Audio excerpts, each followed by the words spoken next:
Alrighty, we should currently be live now. So, we're doing something slightly different today.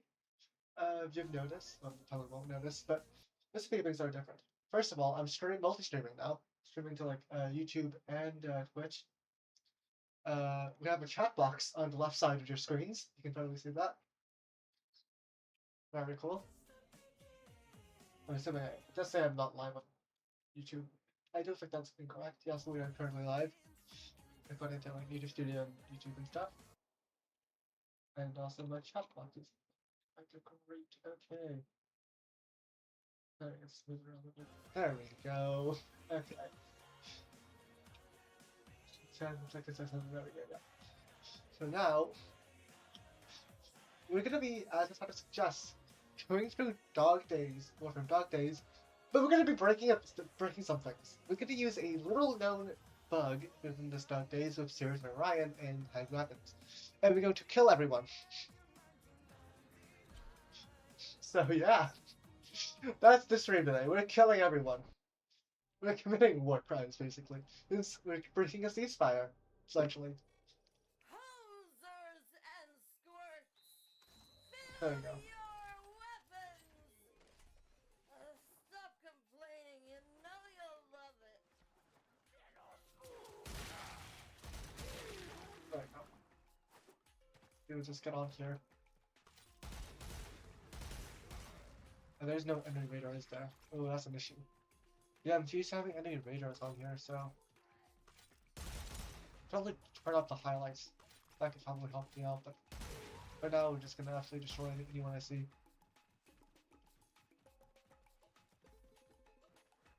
Admittedly, not the best strategy. Not having no enemy radar definitely was something I didn't remember. Bowing out 'cause they're too wet? Are you even, Grineer? Oh yeah, also, the summon also gives you overguard. I forgot about that too.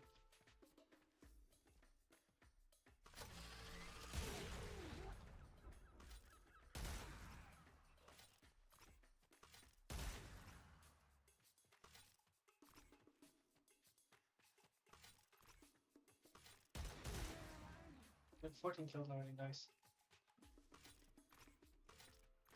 By the way, guys, if you're gonna do this, T said that they're allowing us to do this as long as we don't do it in the public match, which is pretty cool, honestly. WGE.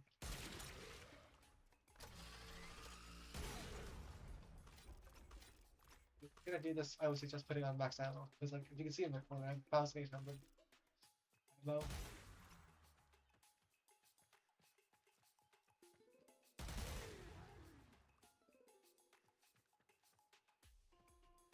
Things like that, maybe a bit more than I expected it to be. That's probably. Because when I just use Sirius Array, I barely even bother using weapons.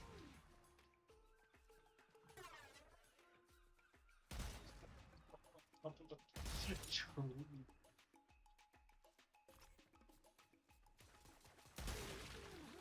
You know what? I'm gonna turn on the highlight system now.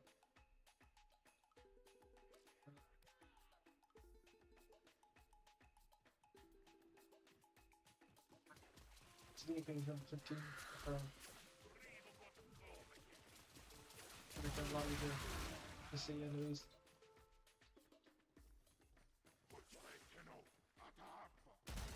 Huh? Yeah. Yep, this is black button. She also changed my fashion now because the wings is definitely annoying me.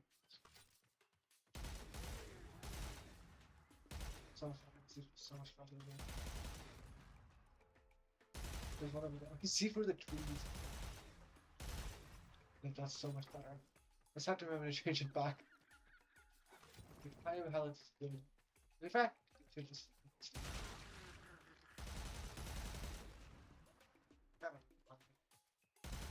Every time for 1 minute. It makes sense, I think.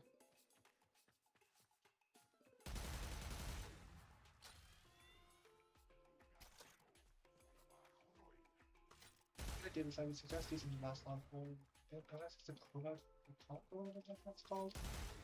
That has a bigger range of less ammo. Yeah, damage wise it doesn't matter with level 30 enemies, so it's kind of like basic damage mods. You should be able to kill them if you shot like one shot anyways. Here, 800 damage enough to kill these guys.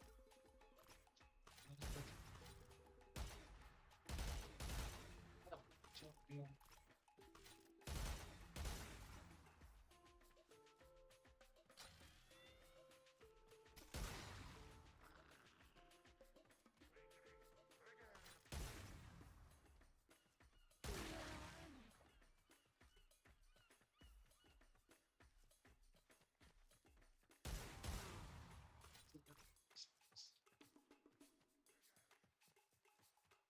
Sorry for time to the fashion frame and switch on.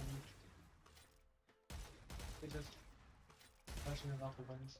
We basically keep it in fashion just.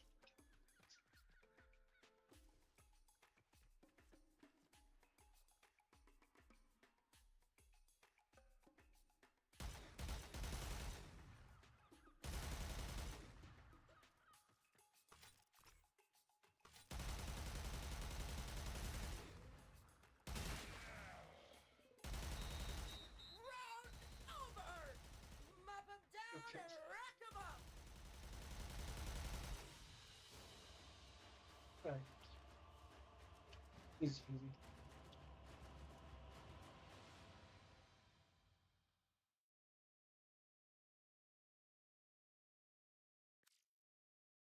And pearls. Damn. Only got 10 pearls for that. I just realized my mic was really far away from me. So my voice was really low there. Damn. Right. Endurance. How do I do this? In chat. Each scrums.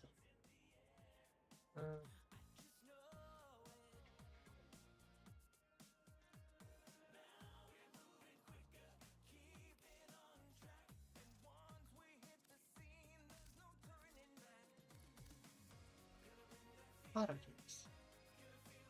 Because I know you can copy things and I guess I just like to look in chat and let's copy the yeah. Let's do this. That's fine.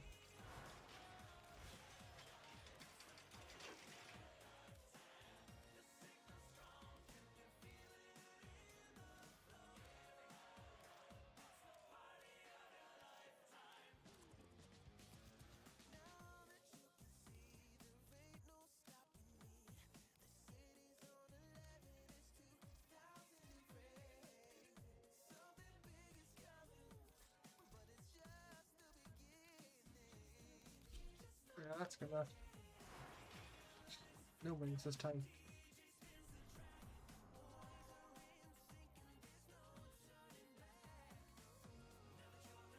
Section 2.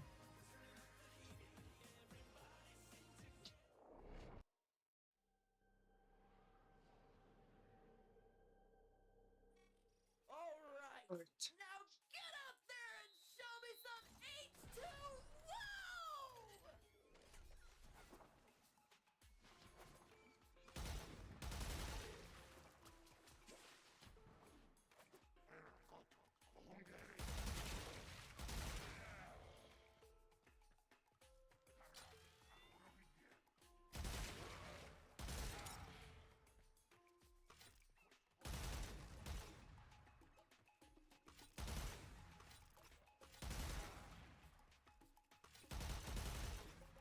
It's really coming handy. I'm so used to just looking at the map to see where enemies are.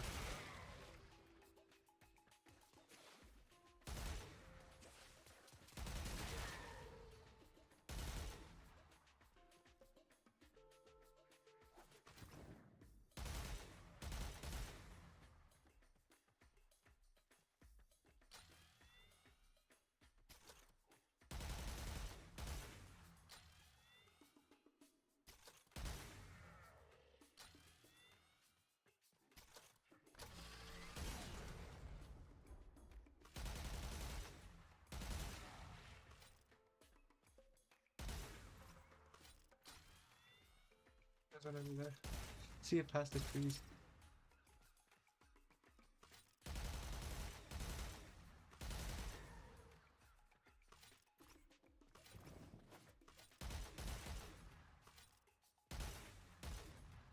I think this is standing still.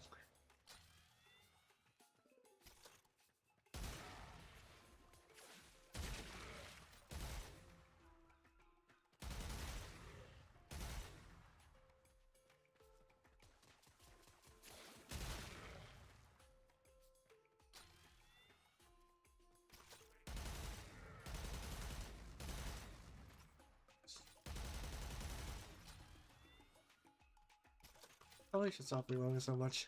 I'm used to reloading after this. I don't see any enemies. I have more than enough in my magazine. Probably do this entire 4-minute section.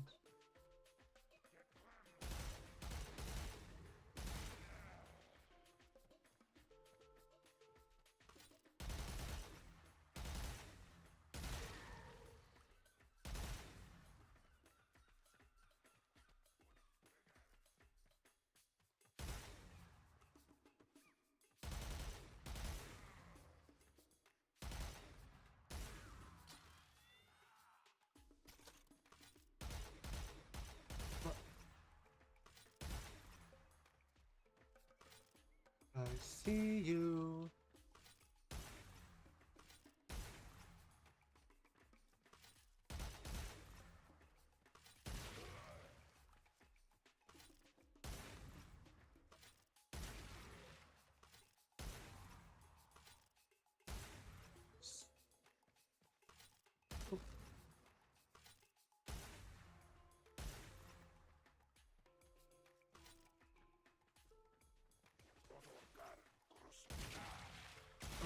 That guy just blew up here. Didn't know they could do that.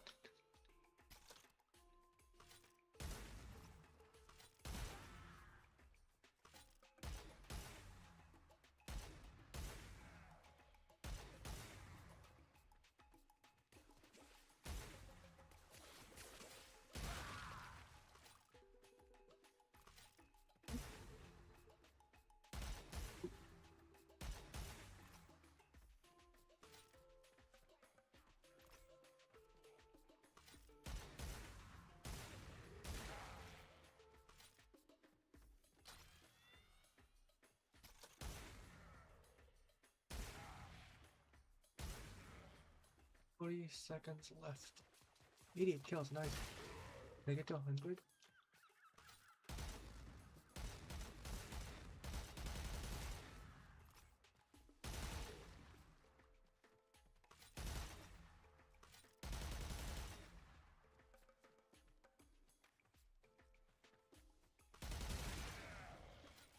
Sir, it seems to be just a lot of fuck up here. Oh, that's not funny, I guess. Yeah, 99, come on, just one more. I see you. Come on. Get that guy right up. There we go. 102. To be had in Rathoom is by me watching you die. Why has nobody died? I'm pretty sure they all died. Right.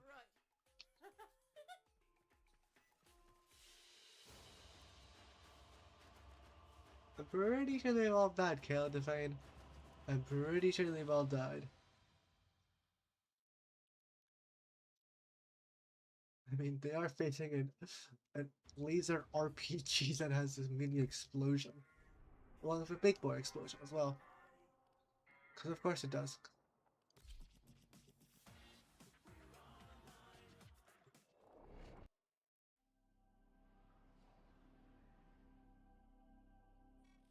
Hosers and squirts, fill your weapons. Stop complaining, you know you'll love it. Summon the arc gun. And start blasting.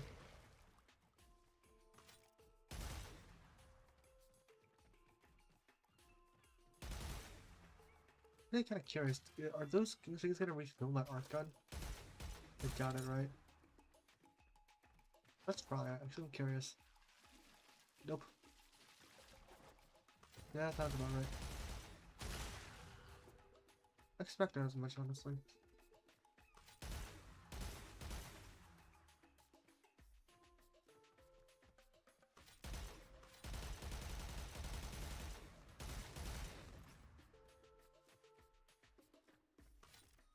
See you.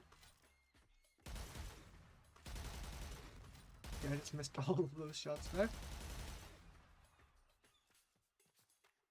I'm very bad at aiming. I saw someone there. That works.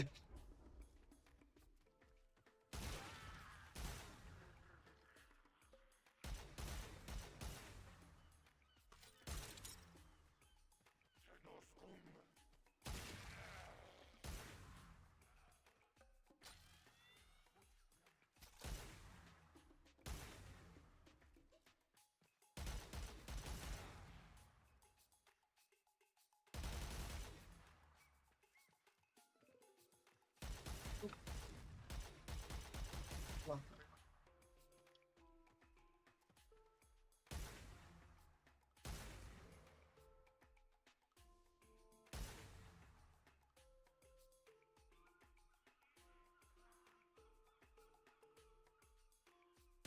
hi. Hi. Hello there.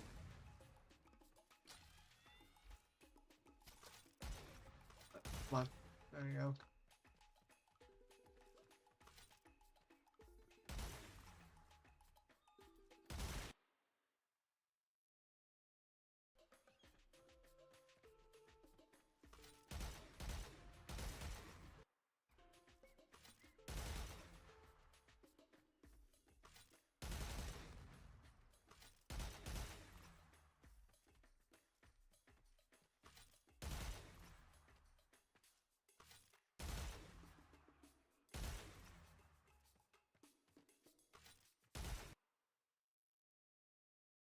And I'm back.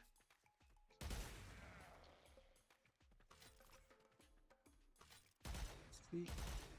I see that guy through the wall? I got behind the bushes and all that, like leaves. That tree up looks like I saw the guy behind that oak. Behind the wood of the tree. What do we call it? Like, behind the wood part of the tree, I guess. Maybe it's because if you can see the part of their model, when the whole thing lights up or something, I don't know. It's too slow to have punch, I suppose.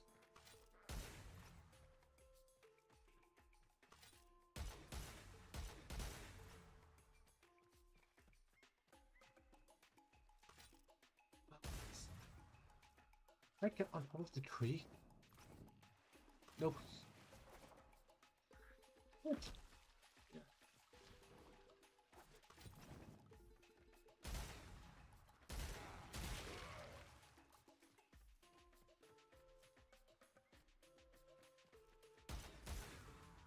I think being in the middle is probably a better spot, honestly.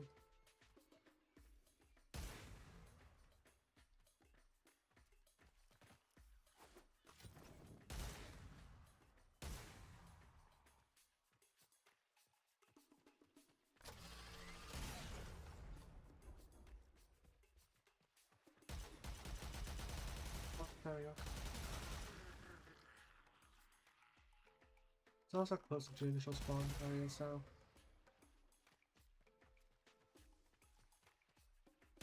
This part isn't blocked. You can see enemies are spawning there and there and there. Yeah, I feel like it's more great coverage of the map.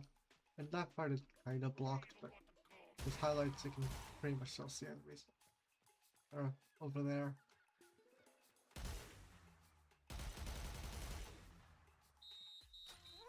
81 kills only this time.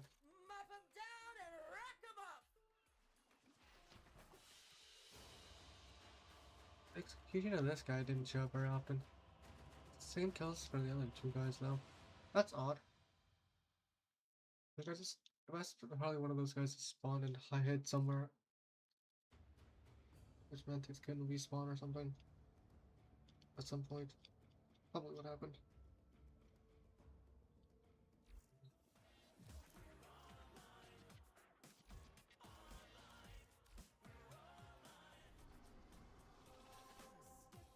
4, I believe, is the last. This is the last one. Let's farm this mission, I guess. I don't know how much we need, to be fair.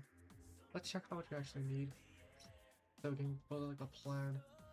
So if you go to see this, and check out how much we're gonna buy. Overall, we can also get other things sorted as well.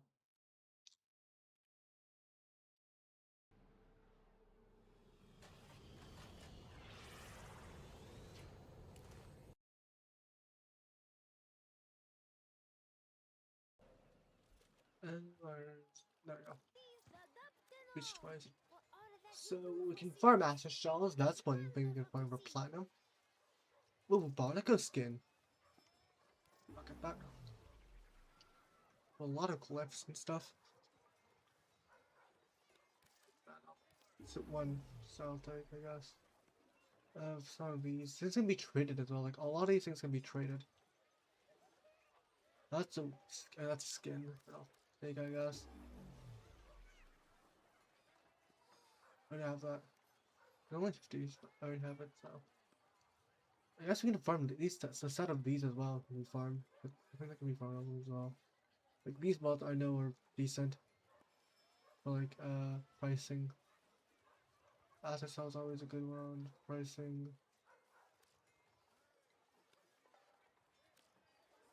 Is that default fund? Okay, cool. I don't know. What's the best to farm? I have one of each of these, I do believe. Cosmetics, can farm cosmetics. Do I have this? I don't have it, so I don't.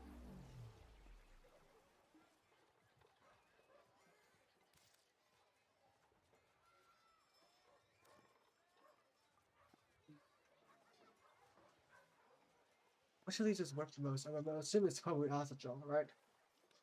We check the open net market. Let's go to open net market. We have to look at statistics, obviously, because we don't want to look at what is outside of these, but asset shells. Normally asset shells statistics. Since before it dropped massively, it's like 30-ish platinum. That's a pretty good price for 140 pearls. So I know other ones that are pretty famous is Nightwatch Napalm. So let's check in Nightwatch. Nightwatch Napalm is usually around 20-ish. Those are good ones. Better? I don't think that one's really that great. Nutty Ray Ray is, yeah, it's very low. I don't think that's very good either. They are and scope is like 5 platinum, that's barely worth anything. Let's see what that is. No, see, there's a magnetic shield thing. Yeah, look around the shooting. What's that even do? Wait. Blocking and doing like 50% damage taken by allies. That's a very unique method of tanking, but that is actually really weird for. I mean, I guess it's technically how a typical tank would play in most typical RPG games, but I don't think that would really work in Warframe. Especially considering it's only 12 meters. If it was like a 40-meter range or something, or affinity range, I could see that being somewhat worth it, but I don't really see how that's useful. You have 50 DR to your team, but redirect it to yourself in like an unkillable tank build. It's still not very useful. It's only 50% damage resist. It's like a 2 times effective fighting enemies health 5, but that's not worth a lot. Those can be traded. Vital Blitz. What? Like Blitz? That's how it's said. I spelled all the time. Vital Blitz. Yeah, it's barely open here. Anything else that's tradable? The scenes, I guess. I don't really see that being.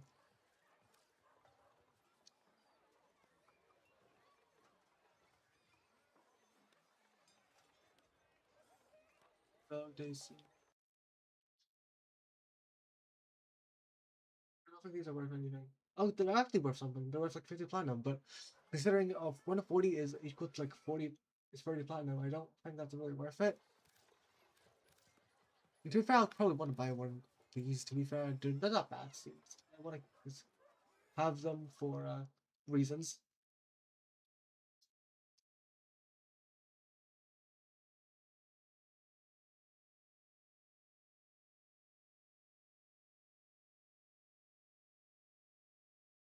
You just have acid, a bunch of acid shells bought. Just stockpile a bunch of acid shells. We're gonna have to stockpile one of each of these items, I feel like. Just for the sake of having them, collection reasons. Yeah, collectors. You know why you want just one of each of them.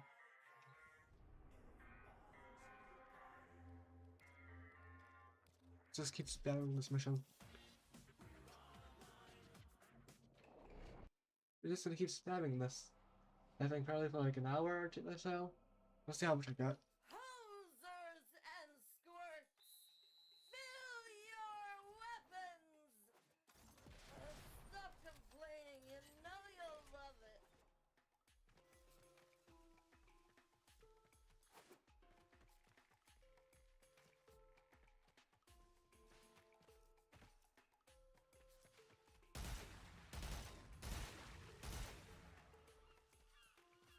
That's kind of funny.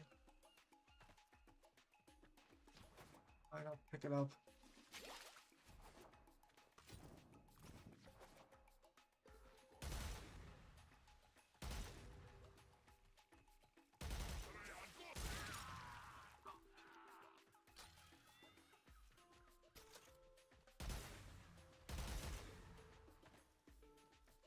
I'm easily one-shotting this is very nice.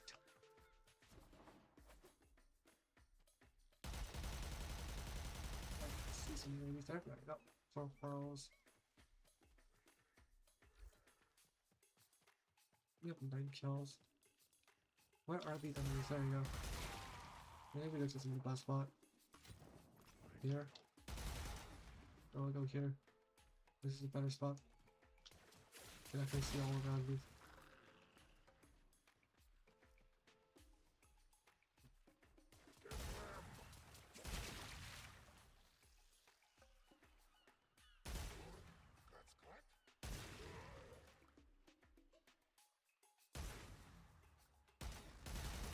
I really want to drink your red, honestly. The highlights.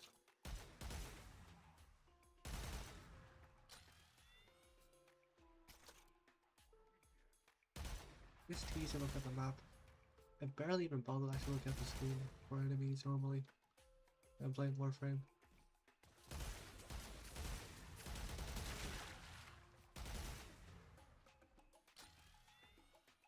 20 kills.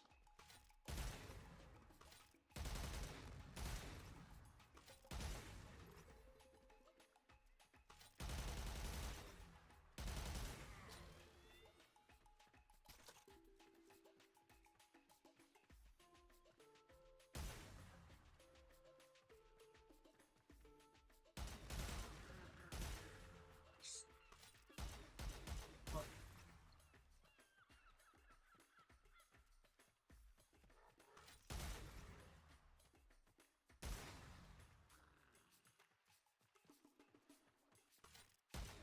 See you. I wish I had a color leader. Maybe a dark or red. Oh, purple maybe? Purple could be a good color. I don't see a lot of purples in Warframe.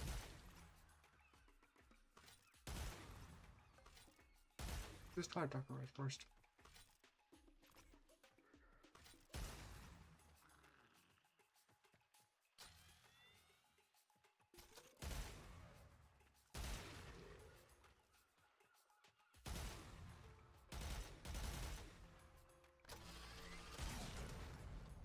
Dang it.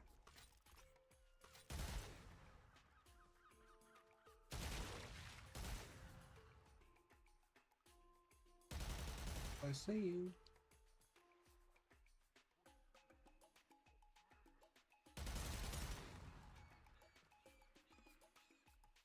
Who's that? You as well. Well, there we go.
What did we get?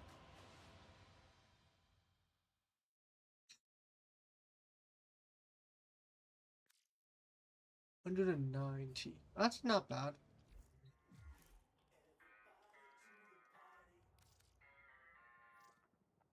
What?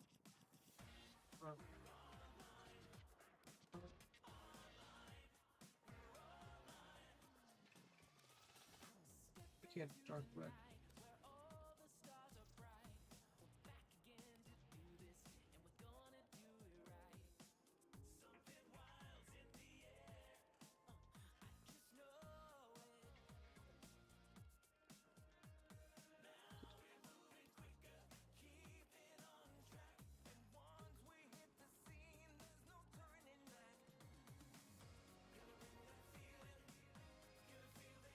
Just do white.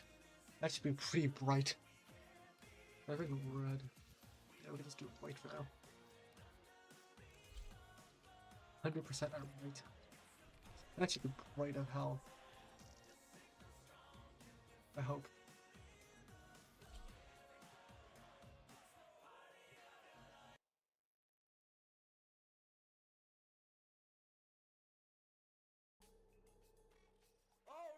Yep, I can see it. But not very as obvious as I thought I would expect.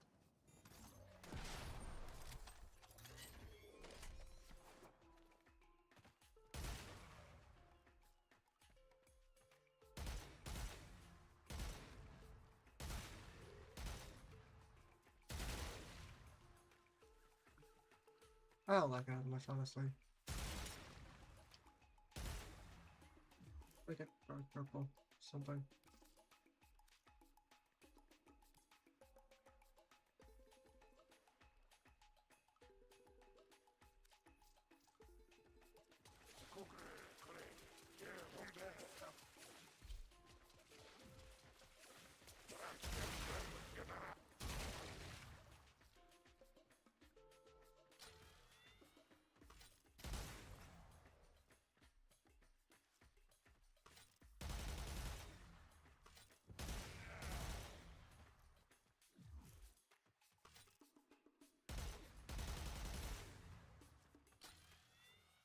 Or I can make it intensely bright.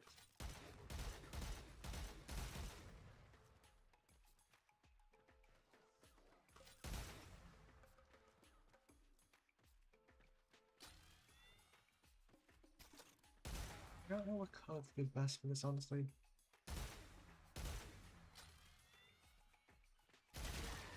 Just checking red, because that's what you usually use for enemies.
Honestly, I don't know why I decided to stream this. This is a lot less interesting than I thought it would be. I'm not gonna lie. Like, it's funny, the title and stuff is funny. But like, now that I'm actually just genuinely grinding all these missions now. Yeah, this is kind of boring, huh?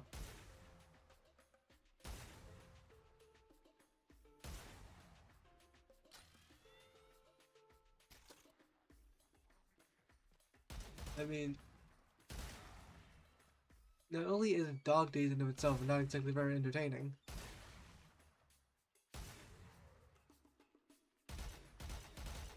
when you strap on a massive or essentially a massive minigun with AoE attached to it, in the game when we're supposed to be using literal water guns, it's not exactly very engaging to watch. Granted, Dog Days in of itself, once again, isn't engaging. Especially if you've seen it a million times, like I have. I've played this game for way too damn long, and I've played this event for way too damn long as well.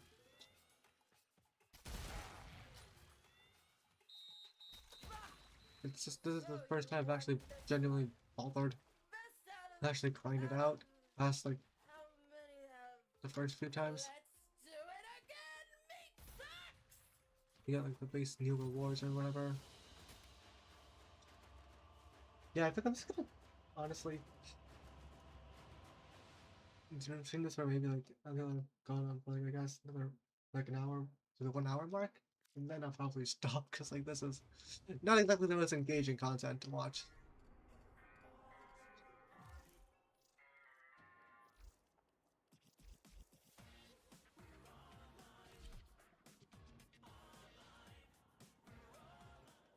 I guess I'll just talk about Warframe in the meantime. Like, what else am I supposed to do here?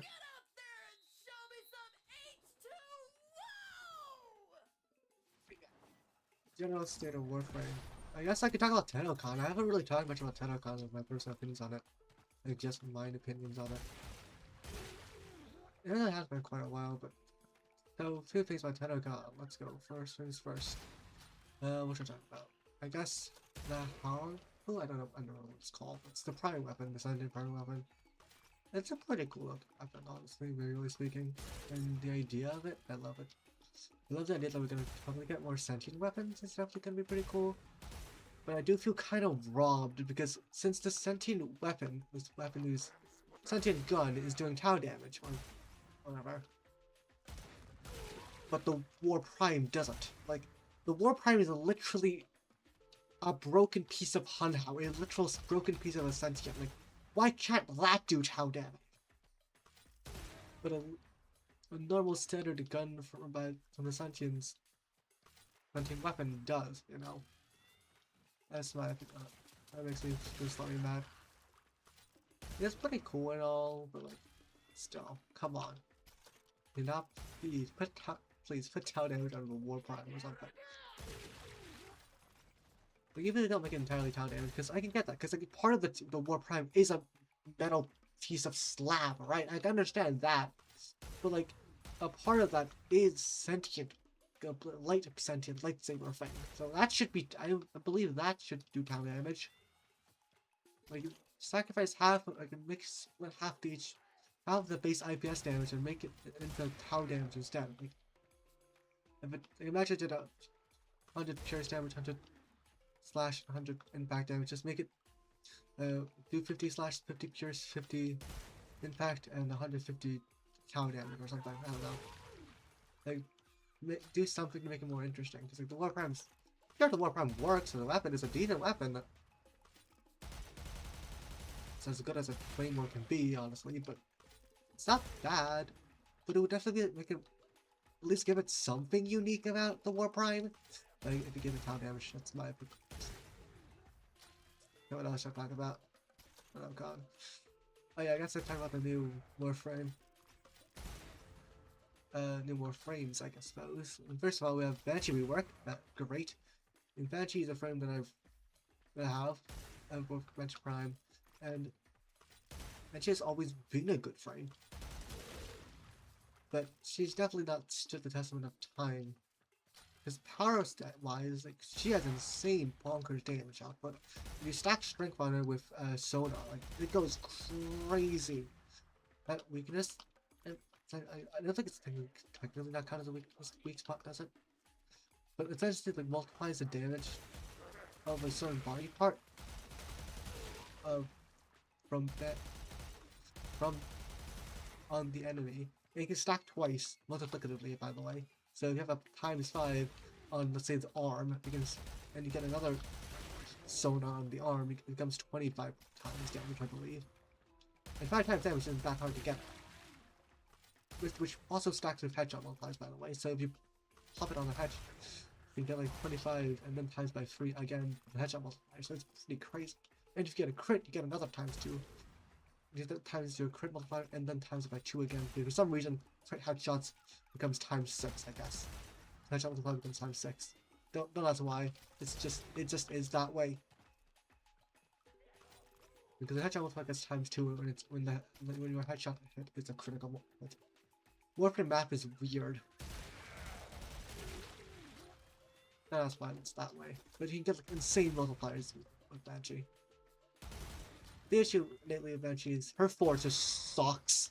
I mean, you get low levels it works. Like, you've probably seen the nuke builds. If you know about Warframe, you've seen the Banshee nuke builds, or low level nuke builds for defense mission and stuff. Granted, you need like a shit ton of energy, so you probably need a full team, or a bright bonnet, or nourish, and still probably need energy pads, but all that just to kill in low levels, but like the advantage is that it goes to the walls and stuff, yeah? So it has crazy range, but outside of that, really doesn't do much. Well, it can't really do a lot, and if you do the augment, like, augment kind of sucks, I'm not going to lie.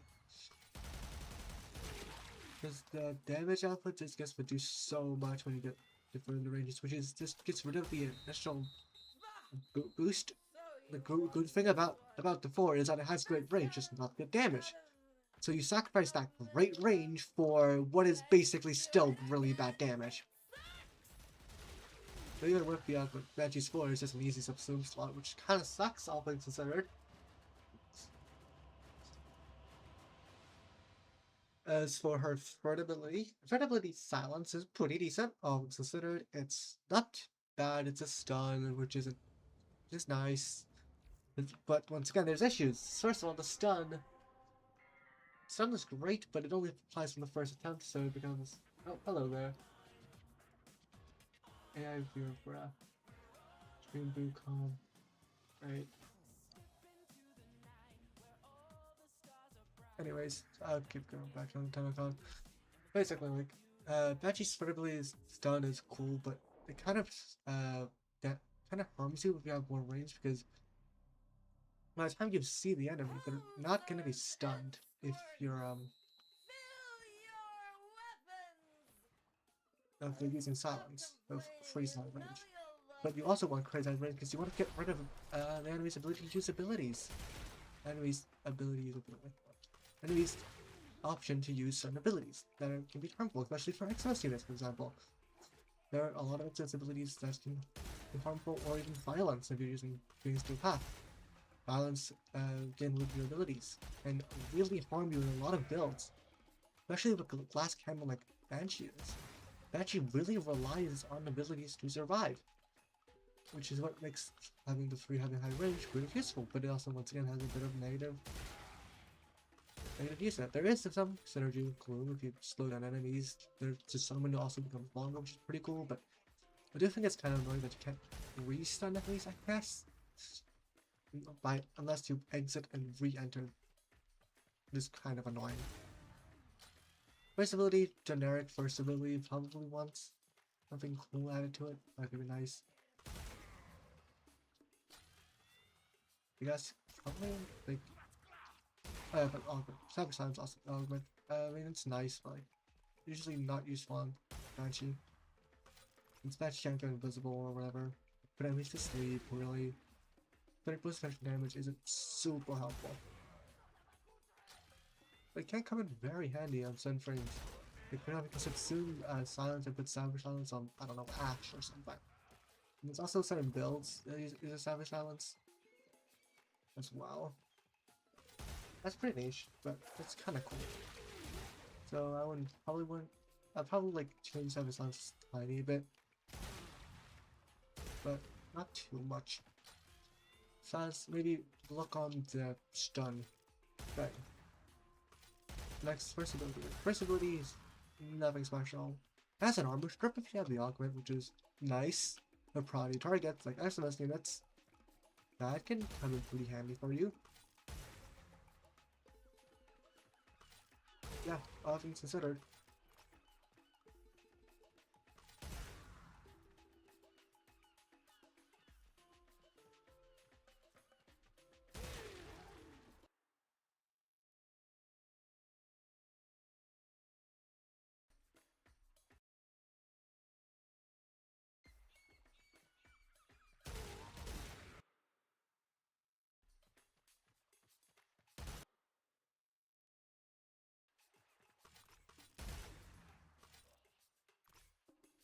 Let's give it another shot.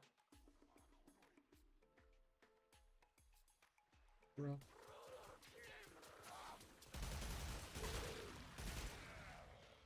Let's see.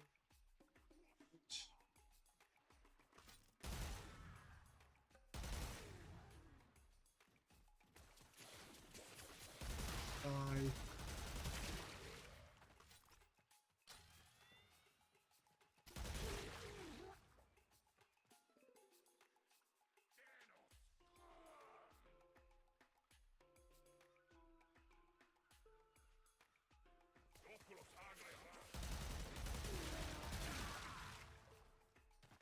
And also passive. I guess Banshee's passive. It fits, I suppose, Banshee. But the innate issue, once again, is it kind of runs into an issue where the passive just doesn't do anything if you have free active, because that silence already makes essentially all of your weapons silent. So long as the enemies are within range, your weapons are going to be silent, and it's essentially only a mod slot one. There are some very uniquely niche things that come in handy. For example, silencing gunblades, but outside of that, there isn't a whole lot unique or fun you can do with Banshee's passive. So I do feel like that should probably get looked at, or at least get an addition, I would believe. That could be a cool feature. Like for our sound Warframe, like that could be some pretty cool things that could be done there.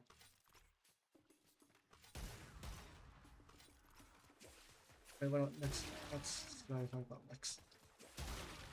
Yes, I should probably talk about another new Warframe. It's like, we've seen Matt Mercer is gonna be in Warframe, guys. Freaking Matthew Mercer himself. Pretty cool. But having an actual talking Warframe that isn't a proto-frame is definitely a first for us. And it's built, a Warframe built by Albrecht and Claudia seemingly. Which is very interesting. Because I'm assuming that it's like a unique, brand new Warframe that wasn't around during the Orcan Age. And if that's the case, how are they gonna make a prime version of I forgot what his name is, honestly. But how would they make a prime version? I wonder.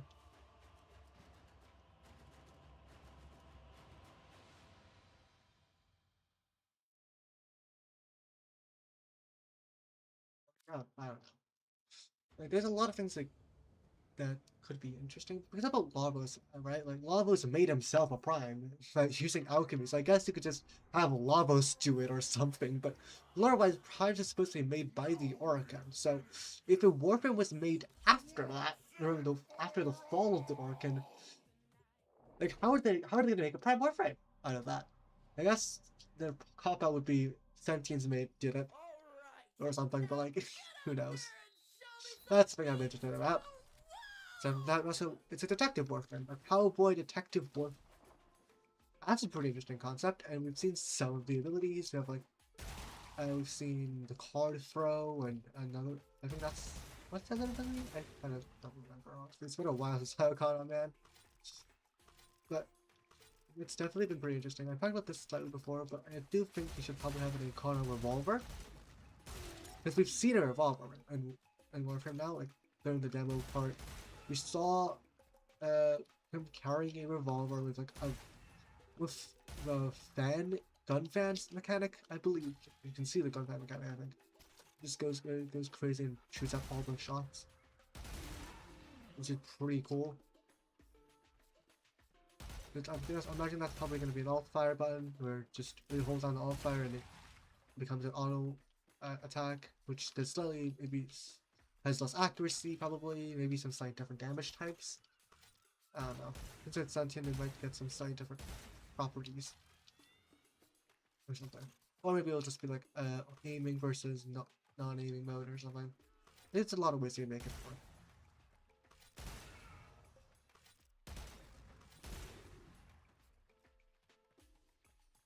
I think that's pretty interesting.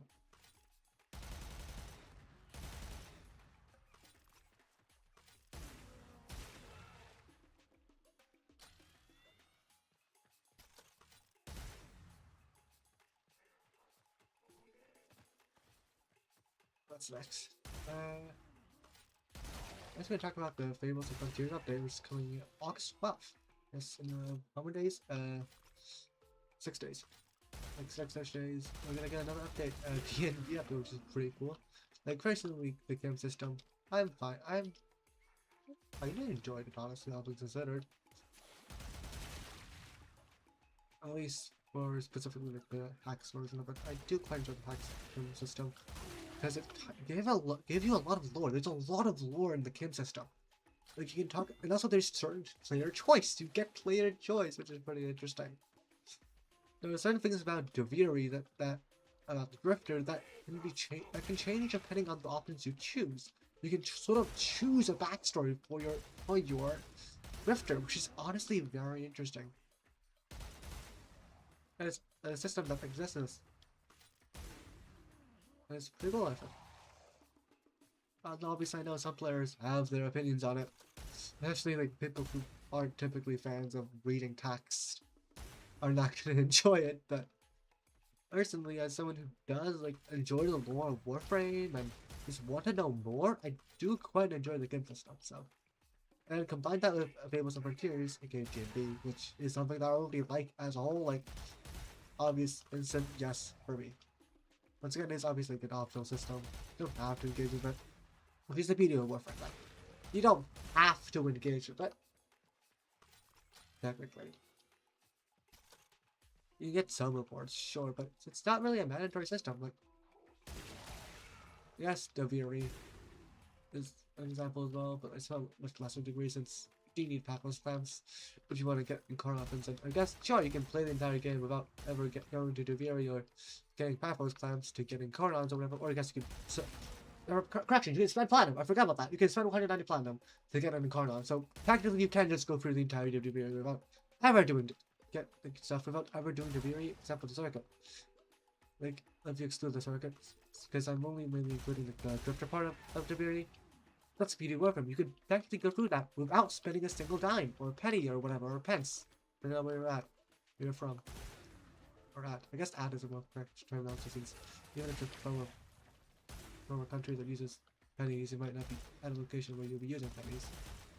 So, when you're at, you could grind for platinum. Like, for example, I've never spent a single thing on this game except my own time. And for example, right now, I'm grinding for platinum, essentially. I'm grinding for some platinum. I buy acid shells and selling them later on when their prices increase. It's kind of like stocks. I'm investing in this now. And spending the time instead of working for a real job and spending time on this game, grinding for virtual money to spend on asset shells to be later converted back into platinum.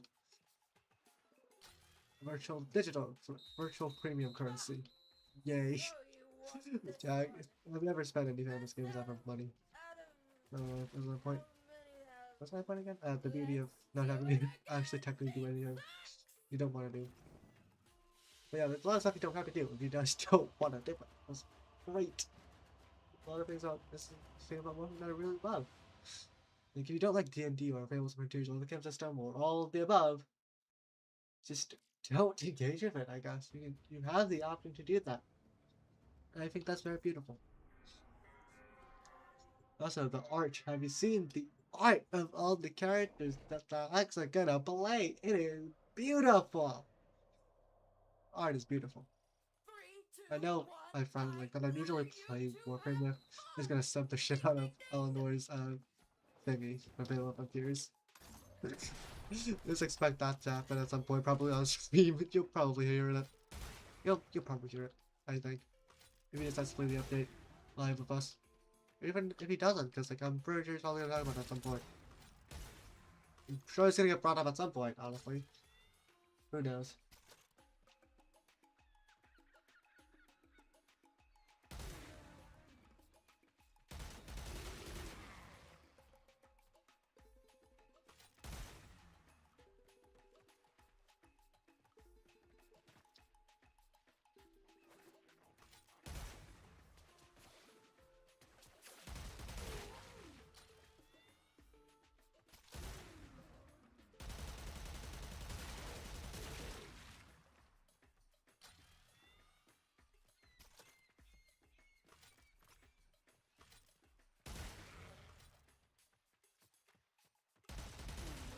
Back to what was I talking about? Yes. TennoCon. Right.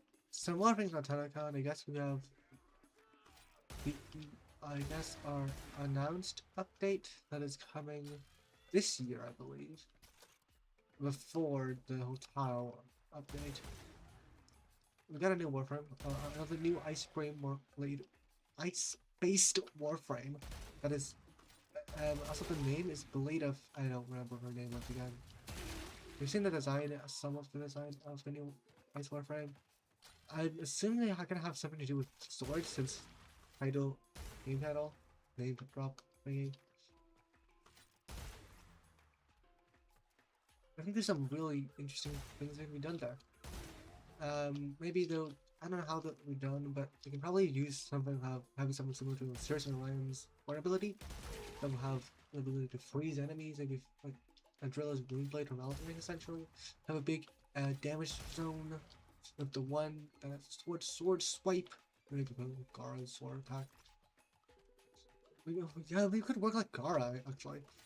Make it look like Gara when you hold it down, it does a sword sweep and then ice blast outwards, or if you press it, it creates like as many ice sensitive as one.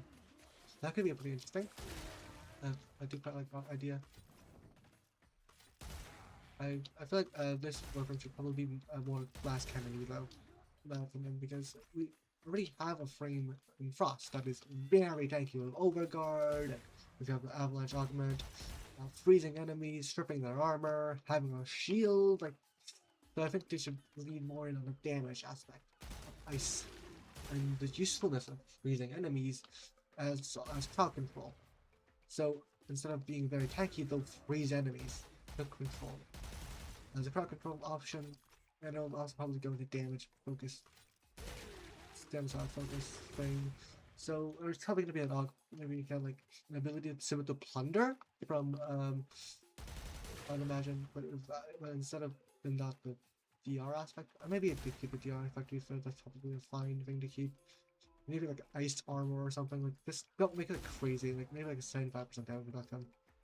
Not something crazy like Overguard. Don't make it Overguard because that's just gonna that's actually make her stronger Frost unless you make it more like anything. So don't do that. I feel like maybe it'll be like an ice damage boost, guaranteed ice procs, kind of like 7-9's ice thing or Raxia's toxin thing. Give them that on weapons and especially like double on melees, kind of like how Darren's works. Double on melee since the whole blade thing makes me think she's going to be a more melee focused frame. So that could be the melee focused aspect of it. A damage buff, damage buff is doubled when doing melees. A guaranteed ice procs or whatever. Would be pretty cool.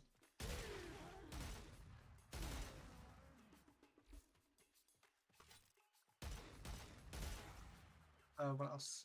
Yes. Also, it could synergize with how cold works as damage because cold freezes enemies and makes them more vulnerable to crits. But taking crit damage, I think. Yeah, makes them take more crit damage. So like, very useful damage. And that can also boost resource something like Green. So maybe make a passive that makes it so that you also get like, I don't know, 50% flat crit, final crit chance. Something like that. And ice lasts ice procs from you or your teammates or whatever lasts longer, or just make a global passive. You know, ice in general just lasts longer. That could be a pretty useful thing, or maybe make it so that the crit buff is dependent on how many enemies there are, similar to Frost's passive, but instead of armor, you get crit chance up to a certain amount. Or maybe not, make it uncapped, I don't know. It could be pretty interesting, I think. There's a lot that can be done with a fun passive to do with ice. I mean, to be fair, everything is kind of generic. We're just gonna make it like that, you know? But still, I think there's a lot can be done. And it'll still be very interesting. Oh, nighttime. This is the first time I've got nighttime, which is interesting. Let's ask for some other abilities. One of the things I was kind of thinking of is like to be useful would be, I guess, a ice tornado. That could be a fun one. Something tornadoes from Zephyr, but ice, and one big one instead of two small ones. And it'll sort of like freeze enemies and drag them towards the center of the tornado. So it works as a grouping tool and a crowd control ability to freeze enemies and group them up, which is pretty useful, and it'll work in together with the whole feature.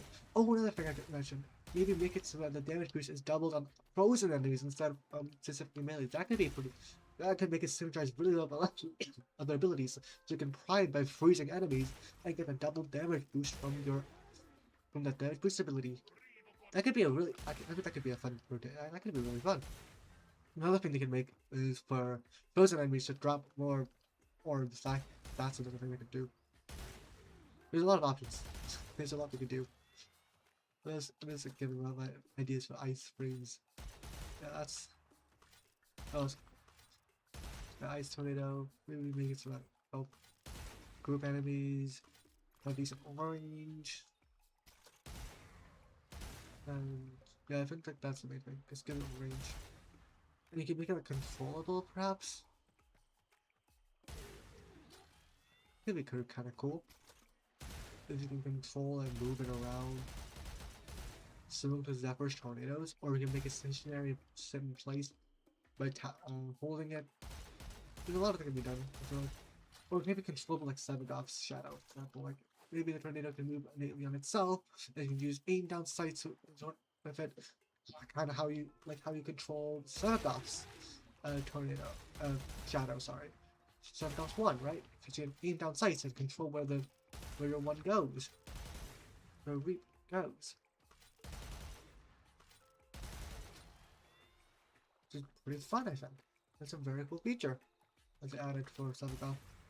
I don't know how well it'll actually work, but and how fast it will be, but like maybe make it slightly slower moving or something. Make it scale up with range? I don't know. I did probably do the damage of freeze enemies pretty easily. This is what it's used for. I know.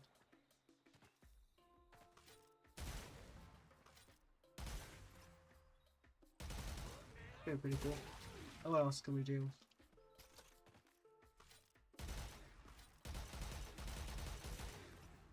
Ice clone, I guess. I guess that's a this barrel officer. This point concerns most at this point, but putting on like an ice clone, that maybe make it work similar to like I think it's Orion's second ability.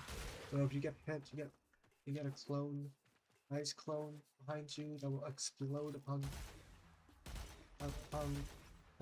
dying, I guess. Explode and freeze enemies or something. It'd be kind of fun. We can also do other things in Ice Clone. I guess it's definitely very Sub-Zero like, but maybe make it press Ice Clone again when in the vicinity of an Ice Clone alone, and you can throw the Ice Clone at an enemy or something like that. It could be pretty fun.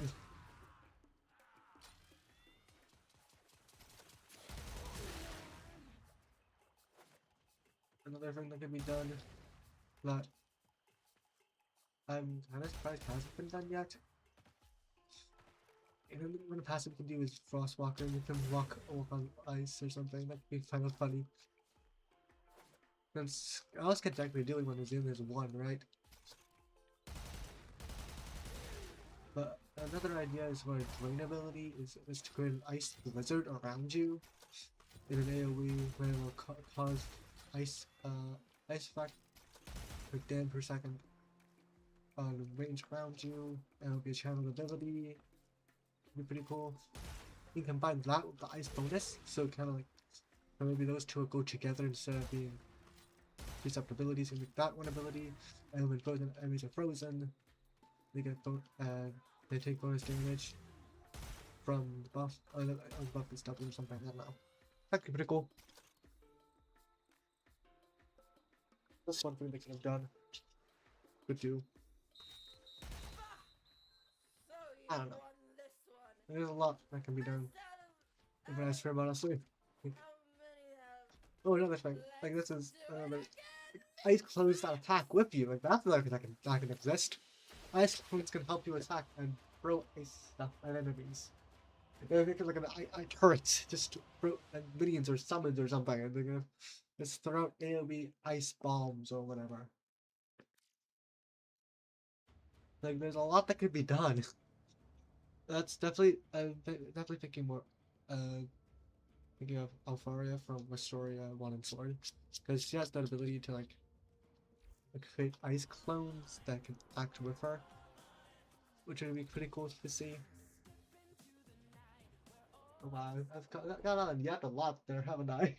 I thought I was gonna stop at 1 hour mark, but I've only talked about like 3 Warframes and Blades Frontiers. Blades and Frontiers at this point. I guess I can really yap if I really want to, huh? If I have a topic to talk about. This does make sense, I suppose.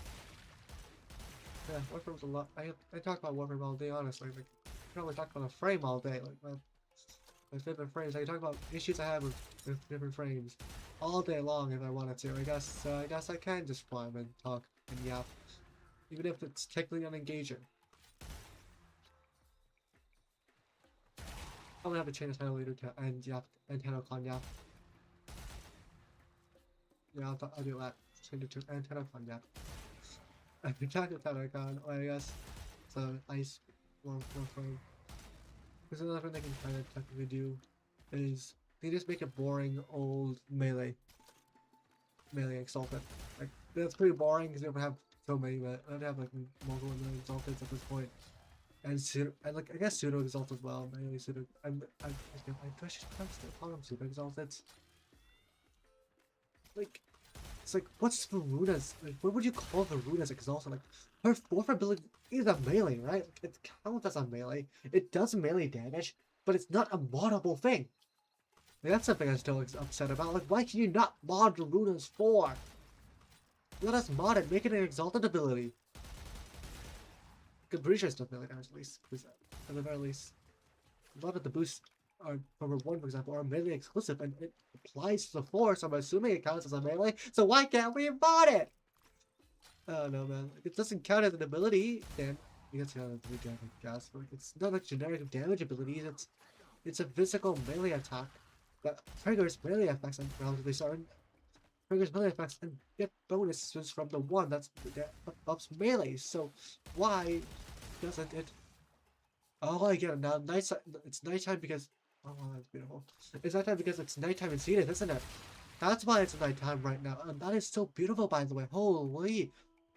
Whoa! I didn't realize how beautiful Earth was on this map. On Warframe, like, wow. And look at Lua. That is beautiful. And I know I'm not like max setting. Maybe you guys are seeing it as beautifully as I am, because it is like 180p for you guys, I think. That's trying to find like 4K. So it's 3,800 for me, I think.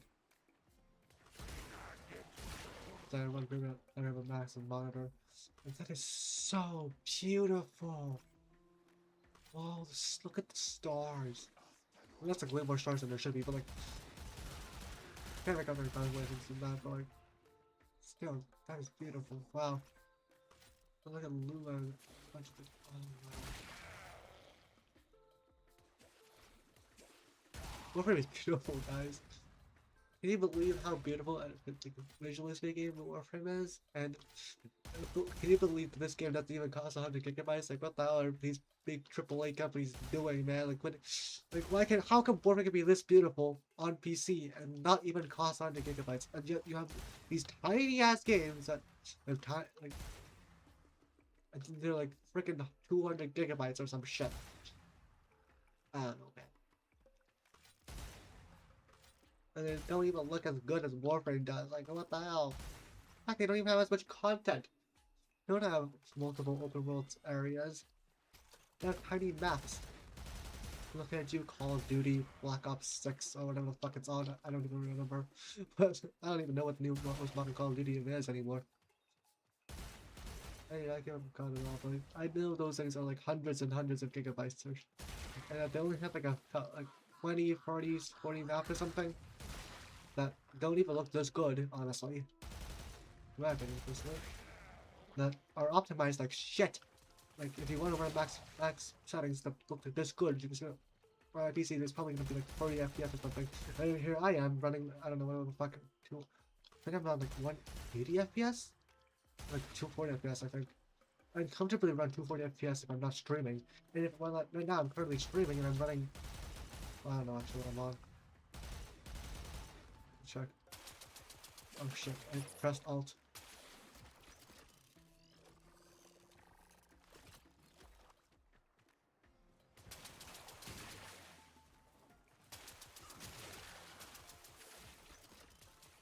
FPS. I don't think I'm on 60 FPS.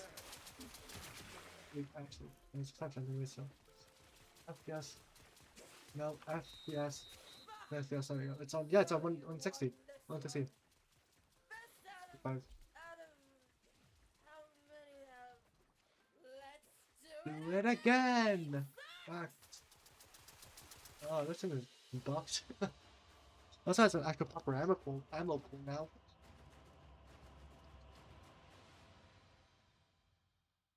Yeah.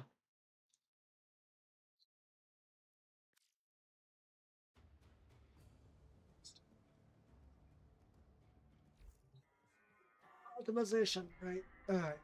Yeah, so I guess I could go back talking about the new Ice Warframe that's coming. What other abilities could there be? The Ice Warframes? I don't know. I've been I'm thinking. Are you ready to get wet? Sure, fix the gas leak, whatever. I can't think right now. Bother me with Think. What other cool ice abilities can there be? What other ice creative uses of ice have I seen? I guess I can create a massive block of ice and slam down on enemies, but that's not really exactly very useful in Warframe, I don't think. Ice shards, I guess. Yeah.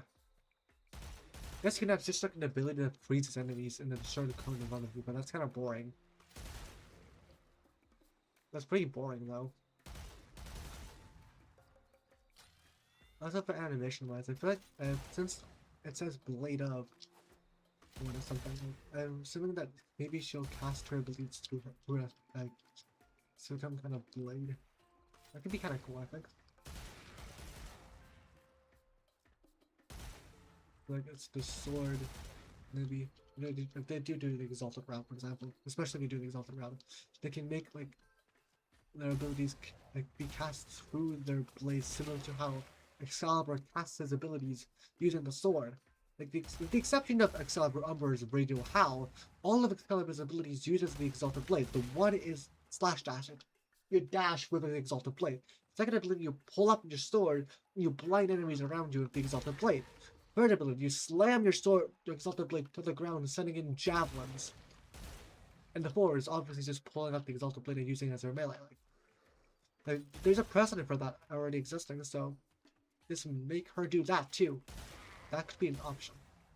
And you could even use it as a sort of interesting feature where if you hit an enemy using the actual blade itself when casting, it will do like an extra hit of damage or something. That could be that could be a pretty interesting feature, I think. I mean, that could be kind of cool. For example, like if you make like you have a shooting ice, you shoot ice or something on your sword, you could make it sort of have a wave hit slash attack where the blade itself has a hit and the wave itself is also another separate hit. So I guess it's exactly like Exalted Blade's beam, I guess, or Baruch's blast. Because if you actually physically hit with the actual blade itself, I don't know if you can call it physically hitting with the blade because the blade is a beam of energy, but with the actual blade itself, it does damage, and then the wave also does damage. So you get to double dip on damage when you're using Excalibur. With that with same logic, same logic, and put it on an ability instead. That could be kind of cool. You can even make it have special effects. For example, maybe you could have the blade's actual thing scaled on range or something, and then so they have two separate ranges, one outside range and the inner range where it's the blade itself physically hitting. Maybe an attack that's normally will apply 10 stacks of cold, but if you also hit the enemy with the blade, it'll do more damage, and then effect that applies a wave. I don't know, a wave that does or something. And I guess maybe it's 5 stacks. Let's say a wave attack that sends out a long range projectile that applies 5 stacks of cold. And if you hit physically with the attack, well, for 10 stacks, or maybe make it extend the duration up to 3 or something. I don't know. Obviously, do more damage because there's a physical blade hitting an enemy, so it will do damage. That could be an interesting exalted attack, like especially like guard the border. There's one thing also just freezing instead of slash. Force proc and slash. Force procs cold. And frozen technically, because if you do inside it's frozen. But yeah, there's a lot of cool things that can be done.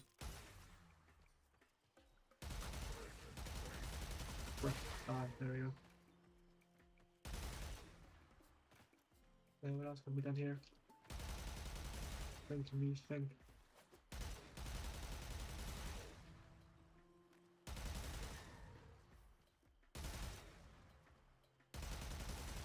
I can't think right now. A lot of other cool abilities I feel like that can be done in Warframe.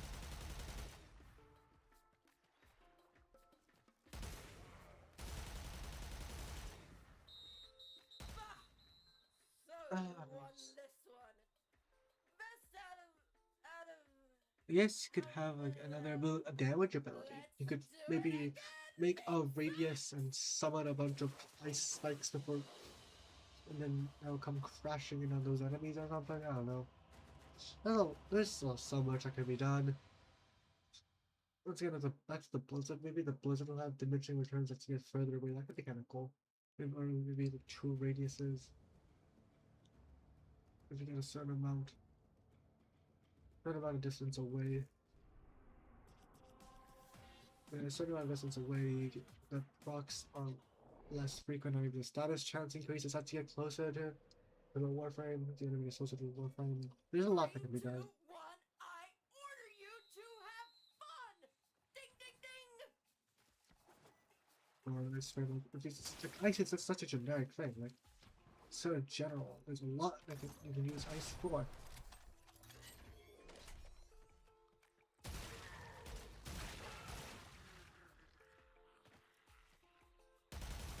You can even put on the old frost passive, kind of, in a very much more impressive way.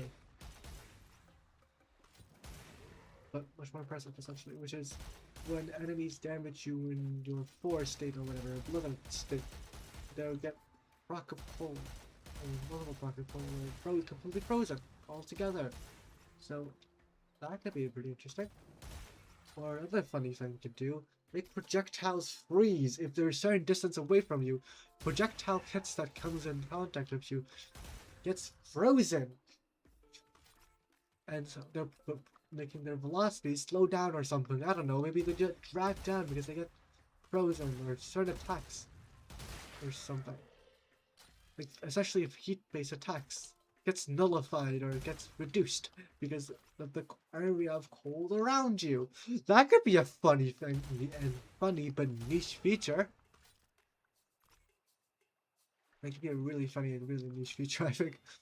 Like this, like make it a very niche part of the floor where the more that projectile goes through your ice thing, the more it gets frozen, hence the more heavier it gets, causing its velocity to slow down, causing the damage to get reduced.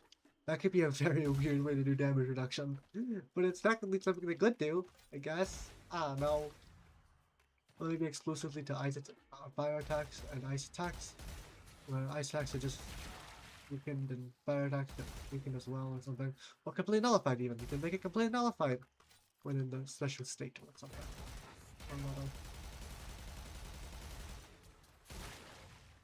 I don't know, man. A lot that can be done. And once again, there's obviously the option of a boring Exalted Blade. And you shouldn't call it Exalted Blade, obviously, because Excalibur already has a literally called Exalted Blade. So one thing I can make it do first of all is instead of making a sword, they can make it a claymore that still has a blade, so it still fits. So it'll be like a massive claymore that has an insanely long reach or something.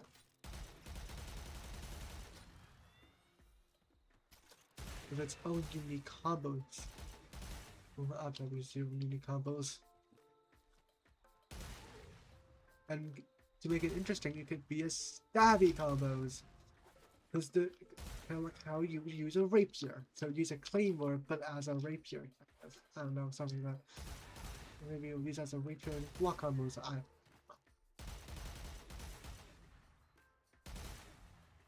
There's a lot of stuff that can be done, but I really don't want them to do a generic Exalted Blade option. If they're gonna do an Exalted option, make it like Gara's and a single ability press as an Exalted one, like that's. I don't want them to make a full-on Exalted Blade because that's just literally Excalibur with ice, and you can just put Chromatic Blade and ice on Excalibur. Just do that instead. So I really, it's an option they could do, but I really don't want them to because it's just gonna be super boring. We have enough exalted melee weapon users that it's just a full-on exalted weapon as is. I'm gonna call it full exalted, but you know what I mean, like Excalibur, Wukong, Valkyr, like people like that. Also, I guess Baruch as well, for example. Speaking of Baruch, I guess I could make an ice pass. They can make a passive that's similar to that, like a meter gauge, an ice meter gauge.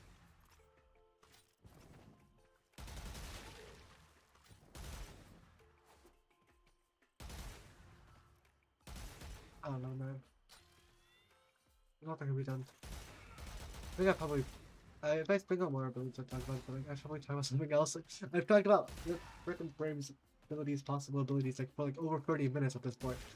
I've literally been talking about Ice Frame for 30 freaking minutes. Potential abilities of Ice Frame for 30 freaking minutes. Yeah, what weapons should they come with? I guess they should come with a sword. If they're not gonna have a sword in their base kit, whether that be an Exalted, which I hope they don't do. Well, Exalted, which I hope they don't do, or an Exalted in the form of Gara, or an Exalt, or like an ability to be used to cast with. They should definitely have some kind of melee weapon that's a sword, or claymore, or something, or katana, or rapier, I guess. Like, they can make any of the sword-based stuff. And give it make cold, or maybe cold only, with a unique mechanic where it's, I don't know, where attacking frozen enemies does bonus damage. I don't know, something like that. Could be a really useful feature.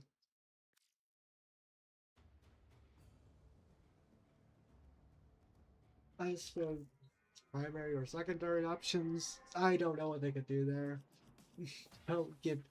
Don't make me choose. I'm not good at this kind of thing. Weapon designs and stuff is not me. Like the only thing I can kind of think of is ice weapon with an ice grenade feature. Maybe we could have a magazine that can be thrown out, depending on how many bullets is in that magazine. You can throw out a grenade option. Or maybe a grenade on reload or something that will freeze enemies and do damage, stuff like that. Make it either an alt fire or a reload feature like the Catabolus. I think it's called Catabolus. It's that 1 second weapon that drops grenade when you reload. I don't remember what it's called. Make it that, basically. For the primary. And it freezes enemies. And it gets bonus damage on frozen enemies, I guess, probably that too. Basically, these weapons will have a secondary shiver. As part of their kit. Just much weaker, obviously. That, or make it only frozen, so that what happens when it's frozen. Or make it a frame feature, like when you're holding a frame or something. I don't know, man. Who knows? Or maybe make it double the effect. You could double bonus. Make the effects doubled when it's used when it's on. When it's on what is it? When it's on those weapons. That could be a unique ability, or you can make the bonus ability on passive doubled, or you can double the Warframe's passive effect when using those weapons. Like, there's a bunch of ways you can do it. I feel like, I don't know, like, what are the other works? There's a whole lot of that you can do. What happens? But yeah, outside of that, I don't really know what they're gonna do in the patch. I am very curious, as I always will be.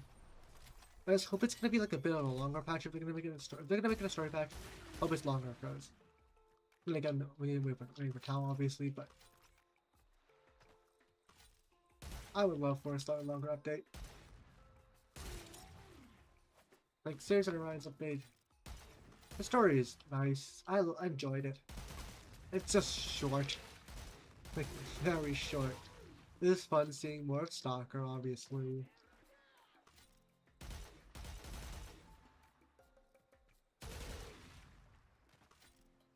And it's fun having two weapons in one. I always have my gripes with Series and Orion. They'll always be a thing. It's unfortunate, but it's true. But hey, what can you do about it? I think they're strong enough. Really strong. It's just some things about their kits that I would like them to change. Because I really do feel like they should be more complicated. I don't know. Like, that's one thing I feel like they should have done. Because like when they initially gave the idea of full Warframes in one, I was like super hyped up about it being super complicated.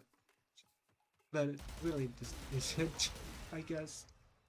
Like, most of the time, you just constantly swap using their abilities. You just keep up two abilities. Two of the abilities are sit and forget abilities. And then one ability is you just spam it so you can use the 4. That's Series and Orion. Like, you barely have to even understand how their kits work. You two abilities. You set them, use them, and cast them again when they run out. Fine, but one of their abilities do be that. Whatever. Okay, that's fine. Fair enough. But for another ability, you get a set and forget ability. I mean, really? A set and forget ability. Just throw it out and it's at the air they're at.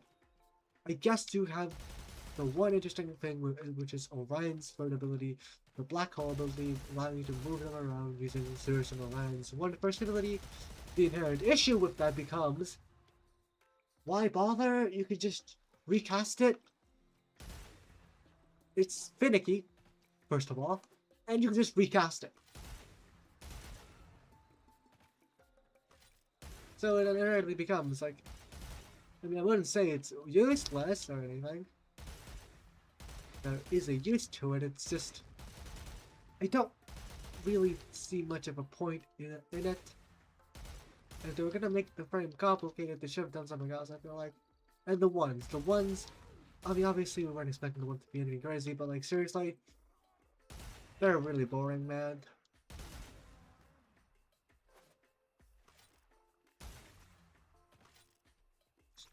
And like, yeah. Probably is cool. Probably is very cool. The one inherent issue is the range check, I guess. There is a check of wall check. Last time, last there's a fang. Womp womp. Like, there's been something I've seen that is kind of interesting is that, because like, it does feel kind of sad that your final big boy hit or whatever, or these big attacks aren't hitting as many enemies as you want them to, especially during tight battle sets. So maybe make it so that there's like an enemy range where there is no line of sight check, and a further range where there is a line of sight check. Like that could be pretty cool. And another feature I heard about is from Token something, I don't know what numbers were, but Token is another Warframe creator, which is the video from like the United issues of Series Online. I saw this from him, which is having essentially the tragedy thing from Dante or Expedite Suffering from the helmet system, but exclusively for heat and slash for Sears and Iran separately. Sears will have heat, Expedite Suffering on heat procs on the fourth ability, and Orion will have it on a slash proc, so that could be something. Like they've already added something like that. Something, but I don't think they do that specifically. They added like heat proc and slash procs on the 4. So they got rid of the extra suffering thingy, but they don't have the extra suffering thingy, but I have that now. I still think the extra suffering thing would be kind of cool, but once again, that would have to also incorporate certain switches with the other abilities as well, inherently, because you would need other things, right? You would need other weapons, like other abilities to apply heat procs. The third ability has to apply heat procs, for example, something like that. Damaging heat procs or whatever for that to work, which is cool. But that could be kind of useful for a second hit. If your initial hit doesn't kill an enemy, that could be useful. Maybe they could add from that. The thing is the whole, once again, the inner range and outer range, which I've seen floating around in a lot of things, a lot of regions. I've been talking about that. Wait, how did I even get on this series of Orion anyways? I guess talking about Warframe's got me on the series of Orion? I don't know, man. Oh, yeah, Jade's alright. Jade. Next update being longer than Jade Constellations. Gosh, I get so sidetracked so quickly. I can really sidetrack myself and go on massive tangents. Like, how did this start from TennoCon to this update to then Jade Constellations to now Series of Orion? Man, I have sidetracked myself so much. I don't know, man. Yeah, I guess I can really yap. I can just go online and start yapping. Oh, that was fun, man. I'm having fun talking about it to myself. I'm gonna do this to myself anyways, either way. Whether I'm streaming or not, to be fair, so I might as well stream it. I just think about these in my head. It's either I think about these in my head or I'm thinking about these live to an audience. Technically not really to an audience. I guess I've only anyways watching the vlogs, which I probably doubt anyone does. But if you are, hi, hello, hello to you. I'm Mr. Vlog Watcher. Hope you're enjoying my yap about TennoCon, I guess. If you do care enough to watch my vlogs, then I'm guessing you probably care about me. So, a lot of content, I guess. That's maybe you find me funny or something. Who knows? In that case, that's pretty cool. Thanks for watching me, I guess. Or if you skip to this point, shame on you. Just kidding. No shame. I mean, it would be crazy if you did randomly were just skipping through the video and somehow got to the point where like probably nobody's probably watching this. That'd be pretty crazy coincidence, but if now that happened, hey, leave it in the comments. And if you genuinely want to the entire damn vlog, like all 1 hour and 35 minutes up until this point, like kudos, like leave it in the comments. I want a heart to comment, but that is crazy. I genuinely do not think anybody would be watching my content, let alone anybody who's long enough to watch it for an hour and 20 minutes of unadulterated yapping. Or if you don't want to, that's perfectly fine. If you want to lurk, you can lurk. I'm a lurker myself as well, most of the time, in most people's chats and stuff. So I totally get it if you don't want to out yourself, I guess. That's perfectly fine. But if you do want to out yourself, feel free to. That would be great. I want to know if anybody's actually genuinely watching these videos. or bot, I guess. Whether it's on Twitch or on YouTube. I Twitch now. I just stream my Twitch now, so yeah. So it doesn't matter. I will let them know. That'd be really cool. Once again, I got another crazy tangent about people watching me. Wow. So back to TenorCon. Back to TenorCon. Please go back to TenorCon. Okay, what else can I talk about TenorCon?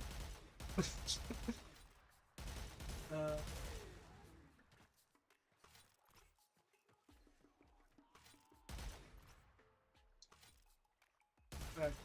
Next update. POW update. Yeah. I guess I briefly talked about the Warframe and Warframe. But yeah, like, just the lore aspect of this. Like, we saw the first few minutes of it. We saw the part with Adis being alive. Adis is alive. Boom, big shocker. Suffering through what he thinks is the top 10 enemy trails from the Tenno. Essentially, from his perspective. And that's what it looks like at least. And I am interested about how that's gonna work. Like, are we genuinely gonna have to fight Adis? Are we gonna kill Adis again? Like, re-kill Adis eventually? Or is Adis gonna join us at some point by the end of the Tau arc? Or has Adis been brainwashed by the sentience? Question mark. I guess the only brainwashed by sentience it would be because they ran out the flower thing. But it doesn't seem that way because these sentients still seem very sentient to me. That's a mouthful. Now, these sentients seem very of mind, I suppose. Is you know what to say? It's like Adis seems to be able to talk and seemingly think for himself. So I'm assuming they somehow grew those flowers in Tau. Or something, I don't know. Not exactly well. You won this one. Best out of how many have? Let's do it again, meat sacks! Yeah. What else? What am I thinking of? Yeah, Adis. Adis. Good old Adis. Like, how are we gonna do that? Because with the Tau quest, I'm assuming that's gonna be our big flagship update. Obviously, we're only getting 2 planets, I wish that. From TenorCon. Obviously. What else? We're only getting 2 planets, which is perfectly fine by me. I think I would rather have them wait it out for them to be slow about it, to calm calm themselves down instead of throwing out really generic, really boring tile sets that are super not interesting at all. Like, I would rather them do that than just do what they're doing now and actually taking their time to properly flesh out areas with their own established lore and backstory, similar to how they did with each of the new areas. Like each of the new tile sets, like say Outbreak and Trotty's Lab has a bunch of lore to it. Each of the planets have a crap ton of lore to it. 1999 tile sets in 1999 have a lot of lore to it. The temple mission has its own lore. And things like that. Each of the missions have a sort of pseudo lore roll to it. Which is pretty damn cool. Also, another thing, I do wonder how are they gonna set up the tower system. They're gonna be in the order system. You can press a button to ship the towers. It can be like the rail attack thing, the Veery thing, whereas there's a button above the screen, right? Those are the options I could think of. Maybe like a portal in I don't know, ordnance system. You can press the portal and go there or something. Or maybe it'll have its own separate system, similar to 1999, where you have to interact with the computer, 1999 computer, to do 1999 missions, or even to go to Albania, you have to use that thing. So that could be what they do instead. Maybe that's an option. Have a separate terminal for Tau. That's pretty cool, I think.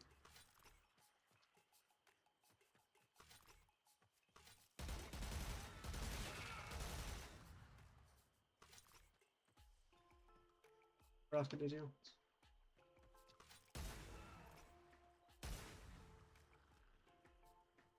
Yes. Tau. I also gonna talk more about Tau in general. I'm really curious about what Albrecht and Prati is doing now. Because like Albrecht is such a man of mystery in the Warframe universe, right? Like we do never know what Albrecht is up to. Which is also fun. It's a fun thing to speculate what Albrecht's up to. That's great. I love that. I speculate what Albrecht is up to with creating this sentient Warframe, I guess. And also there's a joke thing, especially in a certain weird subculture of Warframe. Sentients can piss. So what does that say about the new sentient Warframes? That's the big joke that's been going around, and that's certain more so NSFW part of Warframe. I'm sure people are into those kind of things, which I recently learned about. Funny enough, in a Warframe stream because of my friend. So yay! Yay to me being less and less innocent, I guess. Because like I genuinely had no idea that was a thing people enjoy. Like, what the fuck is wrong with people, man? I'm not gonna judge you, but like, seriously? Pissed? Of all things? Really? Not to be a big judge, like, you do that in your own, if you do that in your own private places and not hurting anybody, like, that's fair enough, but like, really though? Piss? Of all things? Really? Seriously though. There are subculture people who are into that kind of thing, so that's been a funny joke that's been going around, I guess. Yeah. What else? I don't know.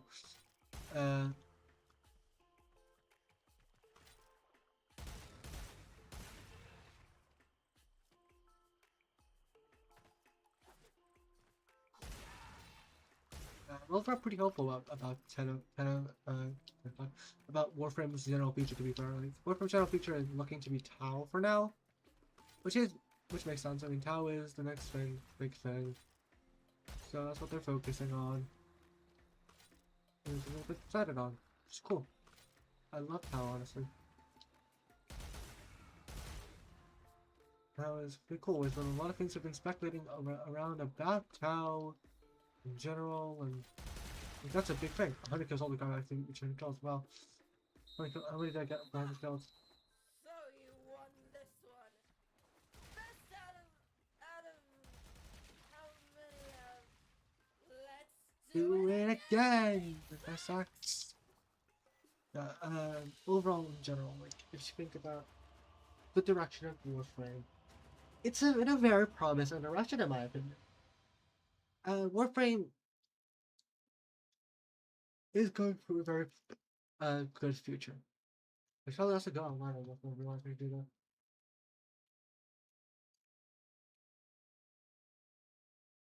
I'll have that market.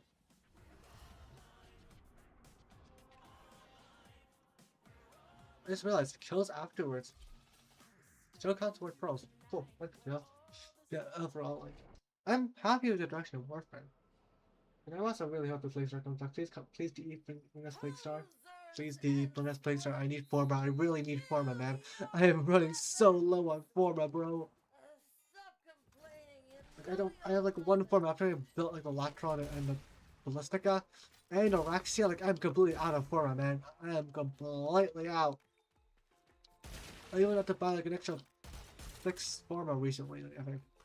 In the last like week, I think. I bought like 6 Forma. I'm running so low on plat.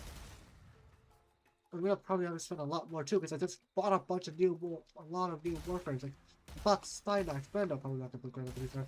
Ivara, probably not gonna play Ivara to be fair. Same as Ivara. Banshee's gonna have to be built, because Banshee's a new form. It's gonna be reworked. There's a new form that's gonna be coming out. 2 new forms are gonna be coming out on Ice Base Room, which I love. I love Ice. Like, as an element, but out of the elements that I've done, like, my favorite is probably Ice. And next to Fire, I would say.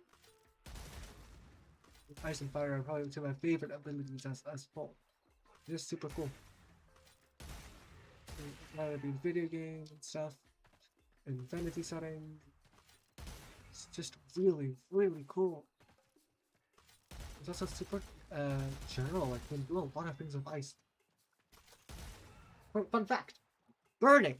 When you typically think of burning, you think of heat, right? You think of a lot of very high heat, but technically speaking, in physics and in medical reasons, burning can also happen if you touch something extremely cold. Because at the end of the day, when your skin burns, it's because there's a massive change in temperature. Not that change in temperature can be an upwards change, aka heat, more heat, but it can also be a lack thereof of heat. A lack thereof heat can also cause burning. That's what burning is. Burning is just a massive sudden change in temperature. So that's a fun fact about physics that so you might not have known about.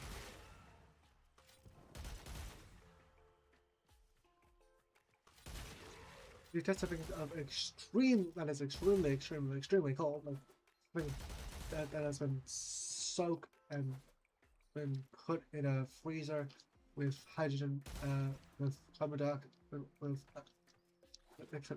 liquid nitrogen or whatever, or dry ice. Much lesser degree, dry ice is usually fine, but if you touch dry ice, I think with your bare hands, I do believe, yeah, dry ice, you will still get burning if you touch dry ice with your bare hands. Which is why people use gloves when they hold dry ice.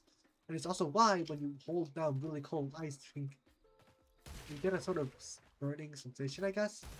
Have you ever touched like really, really cold ice or something super, super cold before?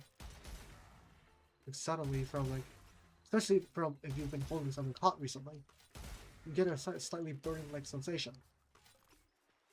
Very fun thing about science there, thermodynamics there, and how the human body works. Okay, but like back to ice fantasy stuff. Ice is fundamentally one of my favorite things about fiction, like magic systems. Like if I ever get the option to, I will specialize in ice or water, and if possible, ice. Because ice is one of my favorite things, and if not possible, I will specialize in fire, and if possible, I'll specialize in both. Because not only is it a very, if you can specialize in both ice and fire, it's very helpful because a lot of like fighting enemies and stuff, if someone's resistant to ice, there's a pretty decent chance that they're weak to ice. It's like weak to fire, and vice versa. Like I don't know, like a lot of generally ice enemies are like ice golems and stuff are gonna be weak to fire, and fire golems are gonna be weak to water and ice and stuff. It's a pretty generic thing. I think that's pretty cool. Also, that's the idea of freezing people solid. It's really so conquerful, or even what it's to realistically be like. If you freeze someone, it's to make them a lot more brittle. It's a lot easier to damage, which is showcased in Warframe, for example. If surrounding them with ice weakens their bodies because it also should also cause damage over time. If you freeze them completely, like frozen, they're gonna be very cold. Like, that's gonna, and if you get cold enough, that cause burning, of course. But you know that aside, when you get cold, like realistically speaking, if you get you can get hypothermia, and your body won't like that. If you get completely covered in ice, especially like if your body's completely covered in ice, surrounded, covered at the toe, with no gaps for air, that is gonna hurt. Seriously, you will not enjoy that. That is not enjoyable. That will not be fun.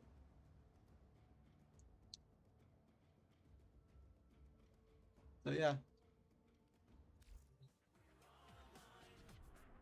Let's see how many acid shells I can get. That's not a slide. Let's go back to the updates. Oh, someone wants to buy something.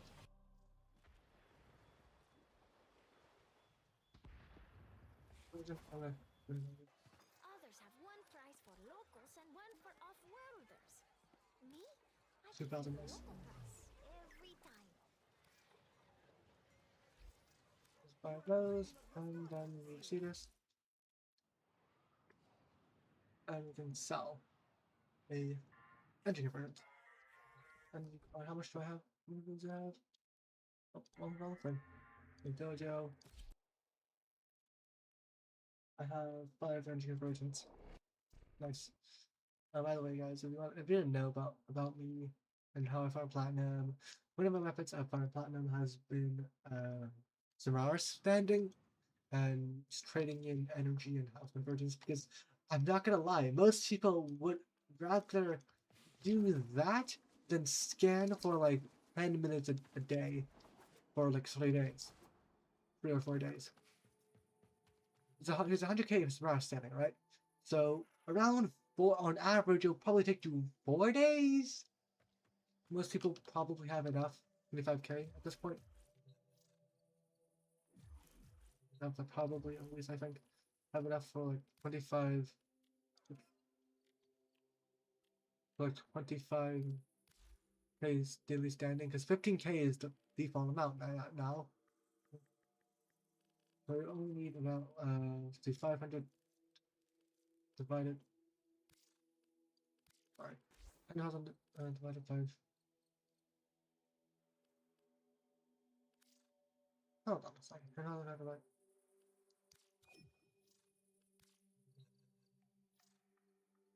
because like, right, and there's, oh, I guess maybe not.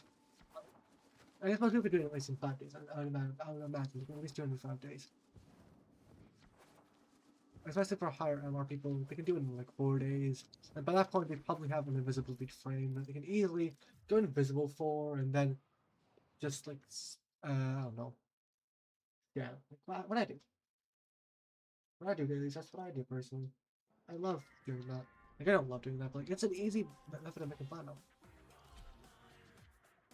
It's easy, it's mindless, and it's pretty mindless. Mindless voice, in my opinion, but like, it's also pretty quick.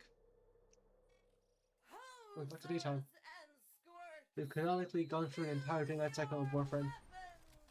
I've been farming this mission for an entire daylight cycle of Warframe. I'm tired because this we didn't start off all the way in the very beginning of this thing.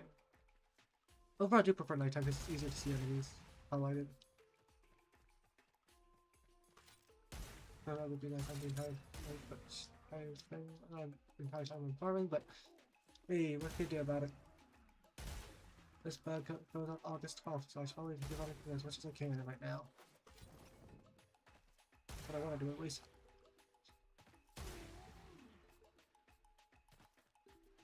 Yeah. I don't know. That's pretty much all I've done for yapping. What else can I talk about? What do we talk about? Future Warframe, I talked about Future Warframe enough of it as is. What else can I talk about? The general themes of Warframe? It's not pretty known. Yeah. Sorry about me. I get to tangents very often. Yeah, my brain is very much loves to go on tangents.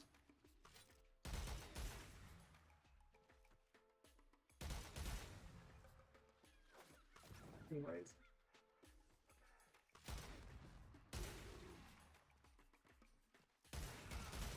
General Warframe, what do I want of a cowboy Warframe? Let's think about that. Yeah, what do I want from a cowboy Warframe? So since he's a cowboy Warframe, it has some gambling mechanics. We've seen some gambling mechanics. There's card systems. He gambles with cards, so maybe there could be a hint of gambling in there, maybe. That could be kind of interesting. Like, make a true fun gambling thing.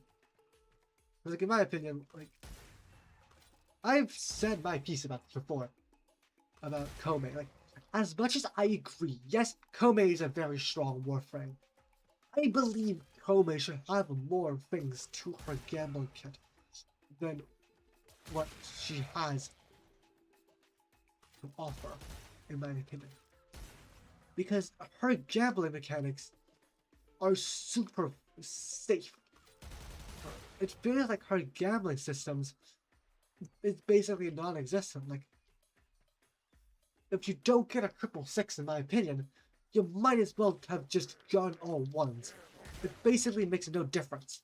In fact, specifically speaking, with her third ability, I think it is, yeah, her her Omakuchi, specifically, you want to roll low, because if you don't roll low and you roll high,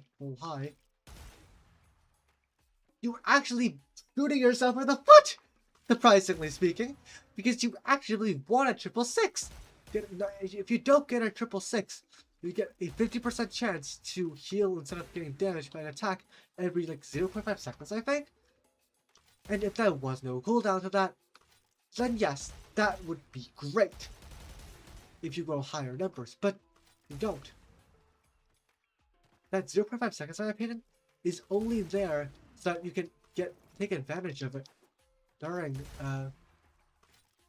you get 666, I feel like. Essentially get Revenant skin. And like, as much as I hate Revenant skin, I agree that it's a good 666 effect. Sure, I agree. It's a fun high roll.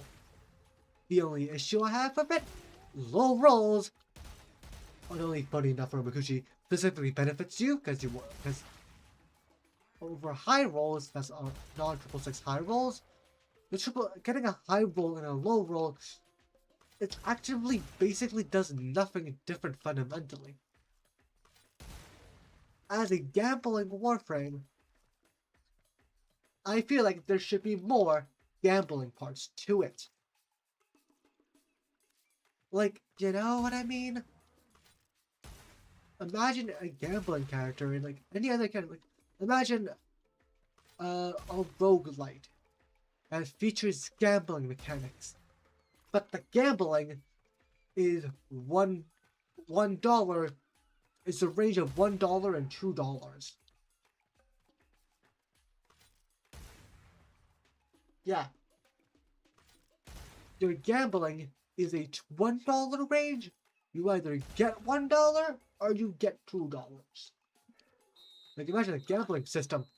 Imagine a gambling house that's like that. Like, can you imagine any casino where you spend, I don't know, $1 and you either get back $1 or you get $2? Like, think about that. How stupid would that be, right? That's not fun gambling. I don't know, man. Like, you know what I mean? That's very little gambling involved, in my opinion. And I feel like there should be more gambling. Like, more gambling to it. Like, there should be pros and cons. Like, I don't think, like, I get it, not wanting a Warframe to absolutely actively shoot themselves in the foot if they roll low. Like, fine, I'm fine with that.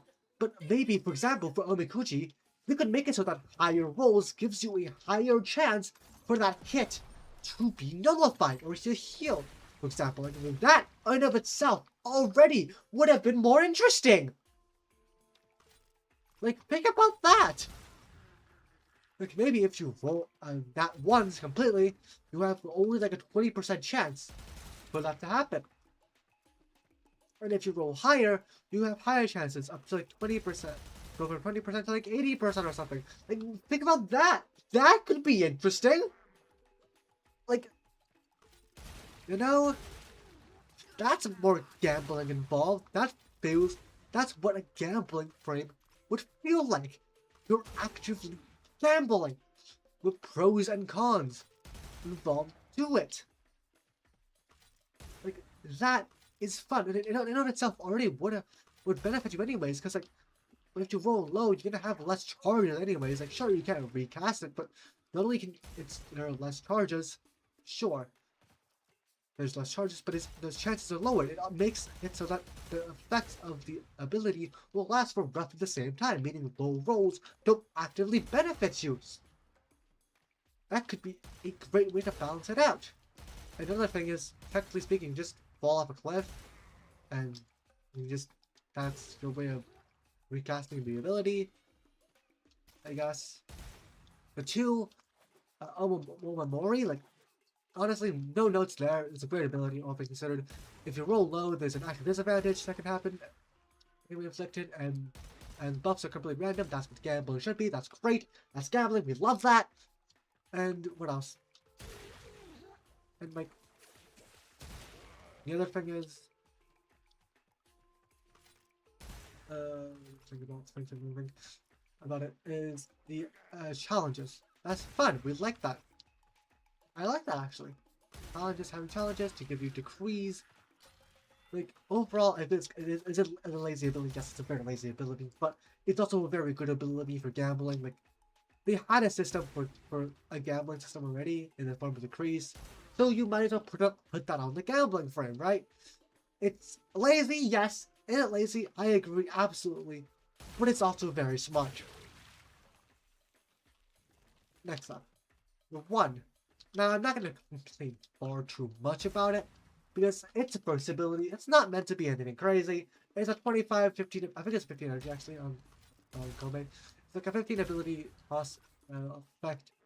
That's fine, whatever. Right? Like, that's fine. But my issue with it is, once again, it's not very original. It just gets more status effects. I guess. By throwing a triple six, you get more status effects. Like, there are some things that you could have done to the first ability that could have been more interesting, I feel like. Push the things first to make it more interesting, rather than just giving more status effects. Get more range. More range. That, whether it be width or the vertical sending distance, like the vertical distance or the horizontal distance and the sideways distance of the one, they could given it more range or less range depending on your role. For example, the range can be done. Oh, sorry. Okay, one. Sorry.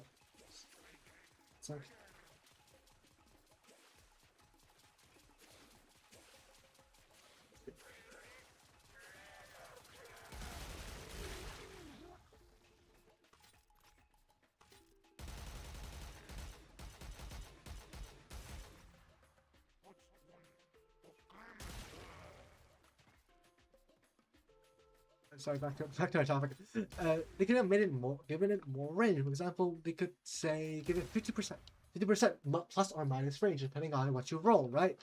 That could have been really interesting. Like that would have given you a feeling of gambling, more of a gambling feeling. It's like, in my opinion, Kome is more of a status frame with gambling elements than a full-on gambling frame.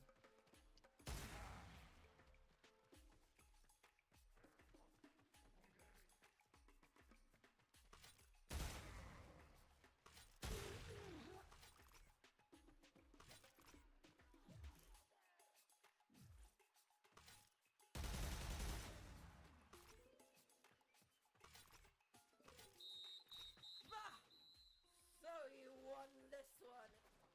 Best out of And the 4, I think Kome's 4. I'm actually not very familiar with Kome's 4. Let's do it again. Aside from 1, I know the 1 is like, the 1 gives you more status effect in high rolls, but that's about it, all it does. But for the second ability and square ability, third ability, they could have done something, I think, the chance of it, or maybe make the interval diff change. That could have been interesting. Like, make it, maybe, even if they didn't change it 50%, they could have made the interval less on high rolls or something, but it would have made it more interesting, I feel like.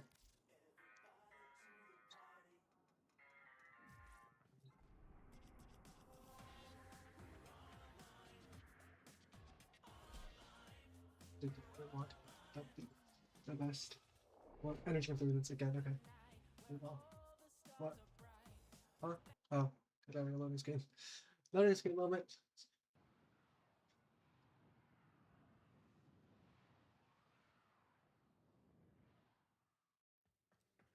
I see a little bit of me in everyone. Well, yeah, ticker? Hard not to love once you know we are all the universe in drag.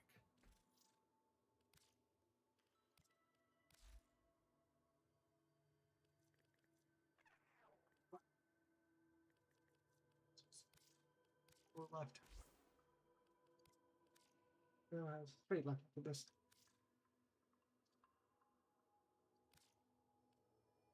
It's gonna bring this down with a lower price or something, but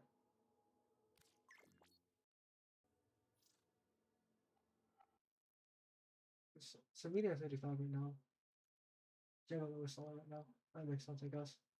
And I have the most amount of them and have the highest reputation. Health emergence is also going on for 55 is lowest, but somebody is ahead of me, so I guess I'm lower than one now. I think it's to 54. I also want to because it's even out my thingy there. Alright, so let's go back to I got Kome. I want to check on it what it actually does. Let's check on it. I do have Kome. Oh, okay. Kome. Check. Oh, shoot off. The first is really like the range of it doesn't change. It all it changes is the flipping damage. Like, are you kidding me? You changed the fucking damage. Like, sorry for swearing, but are you kidding me? Increasing just 25 damage times the number of rolls on your dice. Like, seriously? Brother. The 666, I guess it's fine. The roll of 666 creates a feather. That inflicts one of every element of status. Like, that's fine. I'm fine with that. But like, they should have made the range multiplied with I don't know, or range or duration multiply, or the thread length or something. Probably the thread length. Probably you want thread length, and maybe the range should be multiplied with the rolls you make. Like, that could have been a lot more interesting, I think. Second ability, perfect. I wouldn't change a thing about it, honestly. I'll just go for a second.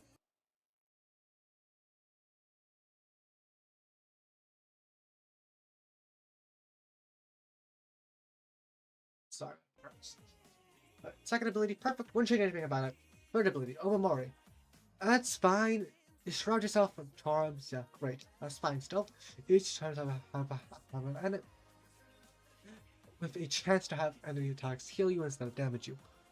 Which is pretty cool. I like the idea of that. The number of charms is a turn by dice roll. That is okay-ish. Number of turns being affected by dice roll. Fine. My issue with it, the block chance doesn't change. The healing multiplier doesn't change. The reset count also doesn't get changed.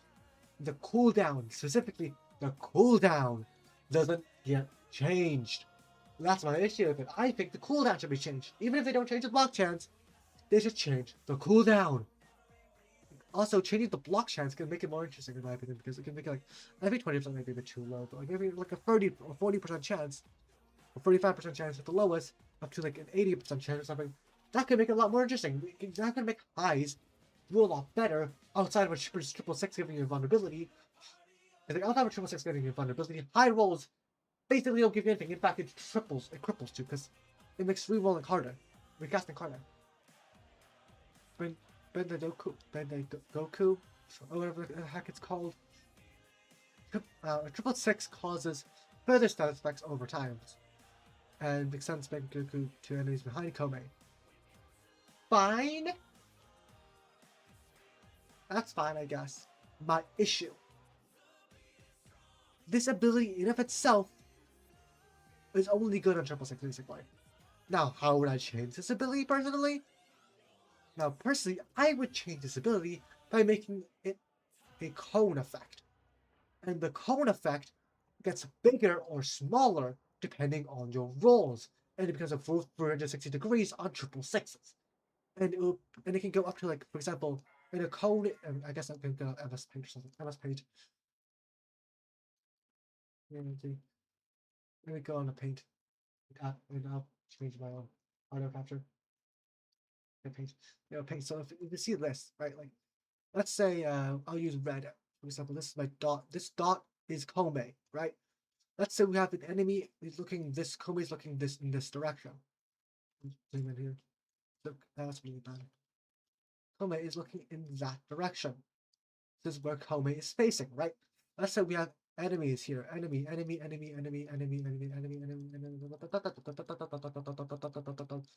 Enemies all around Kome, right? So initially, the cone in of itself, the radius would be like this. That's the cone. Probably a bit smaller because that's the base cone, right? Like an enemy, a straight line in front of Kome for however long it is. We like straight. We do like this. We make a circle. Make a circle. It's a very bad circle, but let's say that that's the range.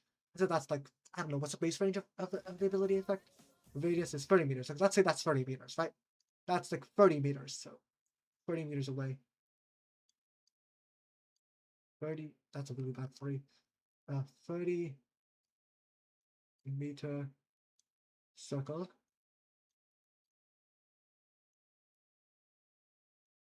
Let's just say that's a 30-meter circle, right? That's a it's fine. 30-meter circle. Initial casting of it with all ones will give you some of this. So enemies in this vicinity, all the enemies here will be captured, right? With all ones. With all ones. Okay, all ones. For all ones. And then we can type it up a bit. Let's say you get a bit more. So you get, I don't know, you roll 6 dice, right? Kome rolls like 6 dice. So let's say you get roughly all 2s, and then it goes like this radius. I'll go like this radius, something like that. Radius is there too. Oh, that's way too much actually. I want to pick half of that. There, that much, maybe. That much, that much. So all 2s. All 2s. That's not all 2s. And then go to green, and after that will be that. Like all 3s, for example. Oh no, like all 3s. All 4s. And if you get to all 4s, example, which is slightly above the average, the equivalent, at least the equivalent of all 4, slightly above the average, you get to cover a 180-meter cone, right? I think that could make sense. And then if you get all the equivalent of what it's all 5s, you can get to this radius there as well.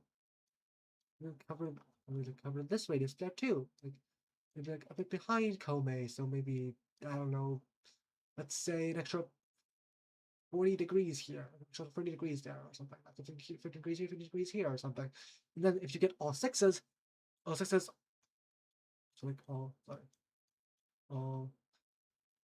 5s, and like all 6s, not all 6s, but like all 4s, and then you can cover the rest of the screen up with our customs. I guess I'll leave this grayish color. That. We cover that part as all triple 6s of 3 6s.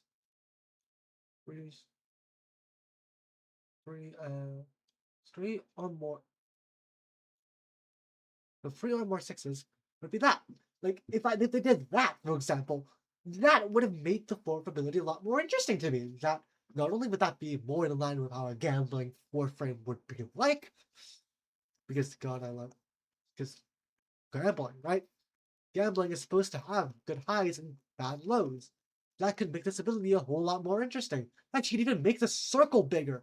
For example, we can make it like, I don't know, a 31-meter radius at all 2s, 32-meter radius, 33-meter radius for all 3s, 35-meter radius for all 5s, and all 6s will make it a 40-meter radius. Something like that, base. Like 40-meter base radius or something like that. I don't know. That could be really interesting. That could be the first Warframe to have above 30-meter radius on a base ability. But using the gambling mechanic, that could be really cool. But no, they had to make it basically do nothing. And I get more statuses per enemy, I guess. Which is cool, I guess. No form abilities. I think it's fine-ish. It's just, personally, I would love to have more. You know? I want a bit more on my gambling Warframe, personally. I want more gambling. And the passive in itself is fine. Passive. I'm fine with that. On a random weapon, that's gambling.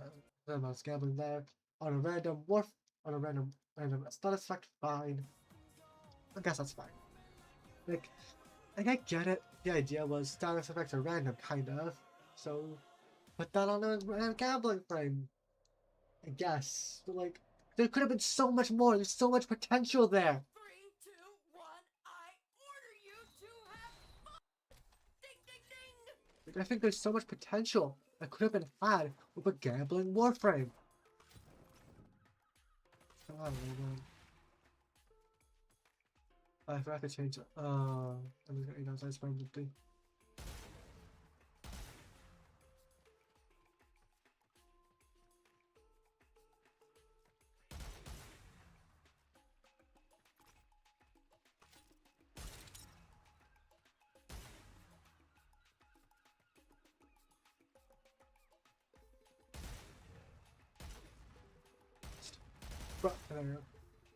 But yeah, those are my gripes. I've tackled this once before, I feel like, but those are my extreme gripes of Kobe. Like, I admit, yes, Kobe is an absolutely busted Warframe. Hell, with just her 2 could probably be a busted Warframe. But like, combined with the fact that all of these abilities combined together do make a strong Warframe. I will not deny that fact. She's an absolutely bonkers Warframe. That I will never deny. That cannot be denied ever. She's a very strong Warframe, very strong range and stuff. My only gripe is that she was advertised as a gambling Warframe, but she feels more like a Warframe, a status-based Warframe with one gambling ability and an occasional ability where occasionally have a slightly stronger ability. Because in basically every single thing, if you don't get a 666, you might as well have rolled all ones. Because the overall things that gets affected is very little. Funny enough, once again, ironically, casting the 3 having lower rolls can actually unironically slightly help you in some cases. I think, because like,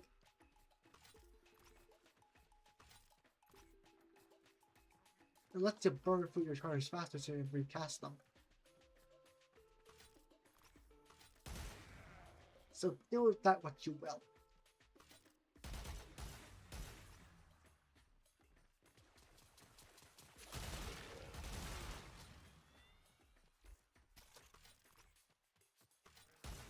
I don't know. I feel not actually killing stuff. It doesn't matter discrepancy between day and nighttime because I can see enemies much more clearly in nighttime.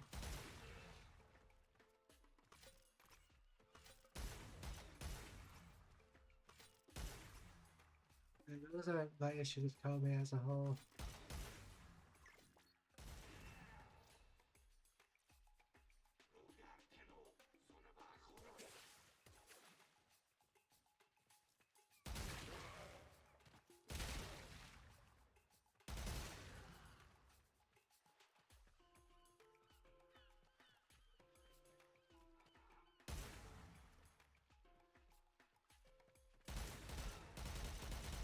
Yeah, reps about Warframes? Check. Yapping about Terogon? Check. I really am just yapping at this point. Which, to be fair, I mean, what else am I supposed to do? This is very boring. Nowadays isn't exactly known for its enjoyment value, let's just say. But hey, a grind is a grind, and asset shells is 30 platinum each. 35 actually. Eventually. Because like, if you wait, give it like a few months, they'll go back up to 60, 40 platinum or something.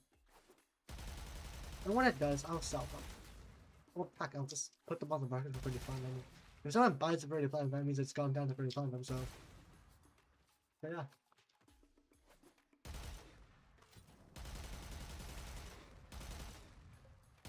Yeah, it's an easy grind for me right now. This is like a very easy way for me to grind a shit ton of platinum for me. It's like almost 30 platinum per run, honestly, if you think about it. Because it's 180 or something like that per alpha shells, and I get roughly 180 per run. If I can help it, usually.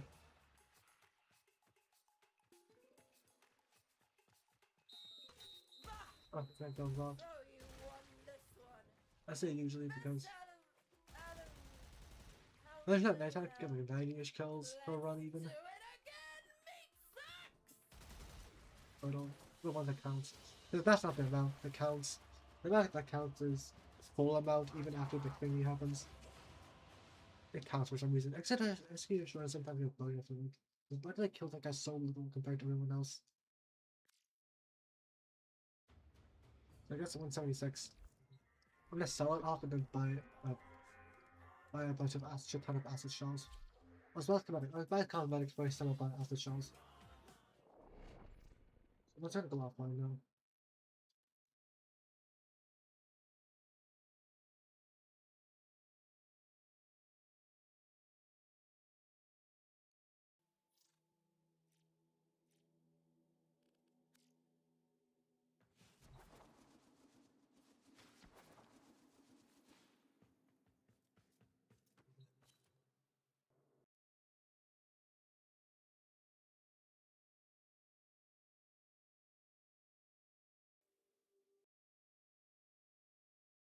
Stop 85.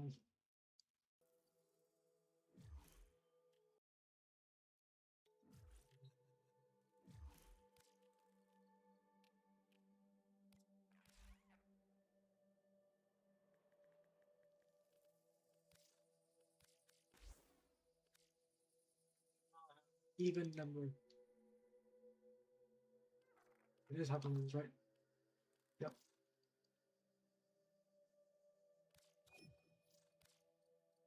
I'm checking. Well, I thought I got the wrong one. Anyway, yeah, it was 34, so I have to be open for this. Right, let's go. Oh, I can ask the shells here. After shells goes for roughly 30 to 35. I would go for 35. At least 35 for us, 34 for after shell.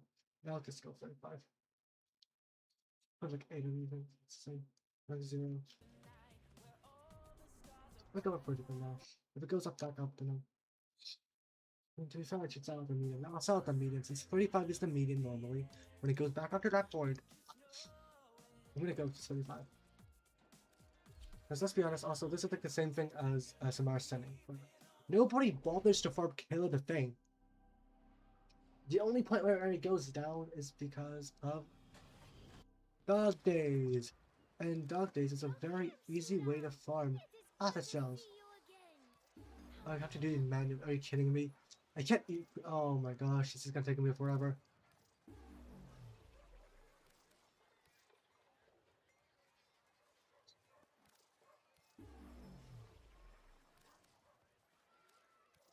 You can buy multiple of these ones at once, but you can't buy multiple acid shells at once. Wow, great job though, D.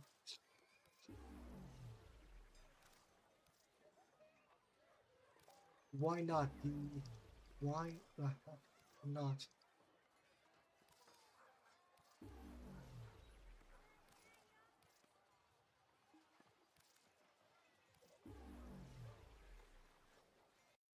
But yeah, that's it for me today, guys. I have to go. Goodbye, chef.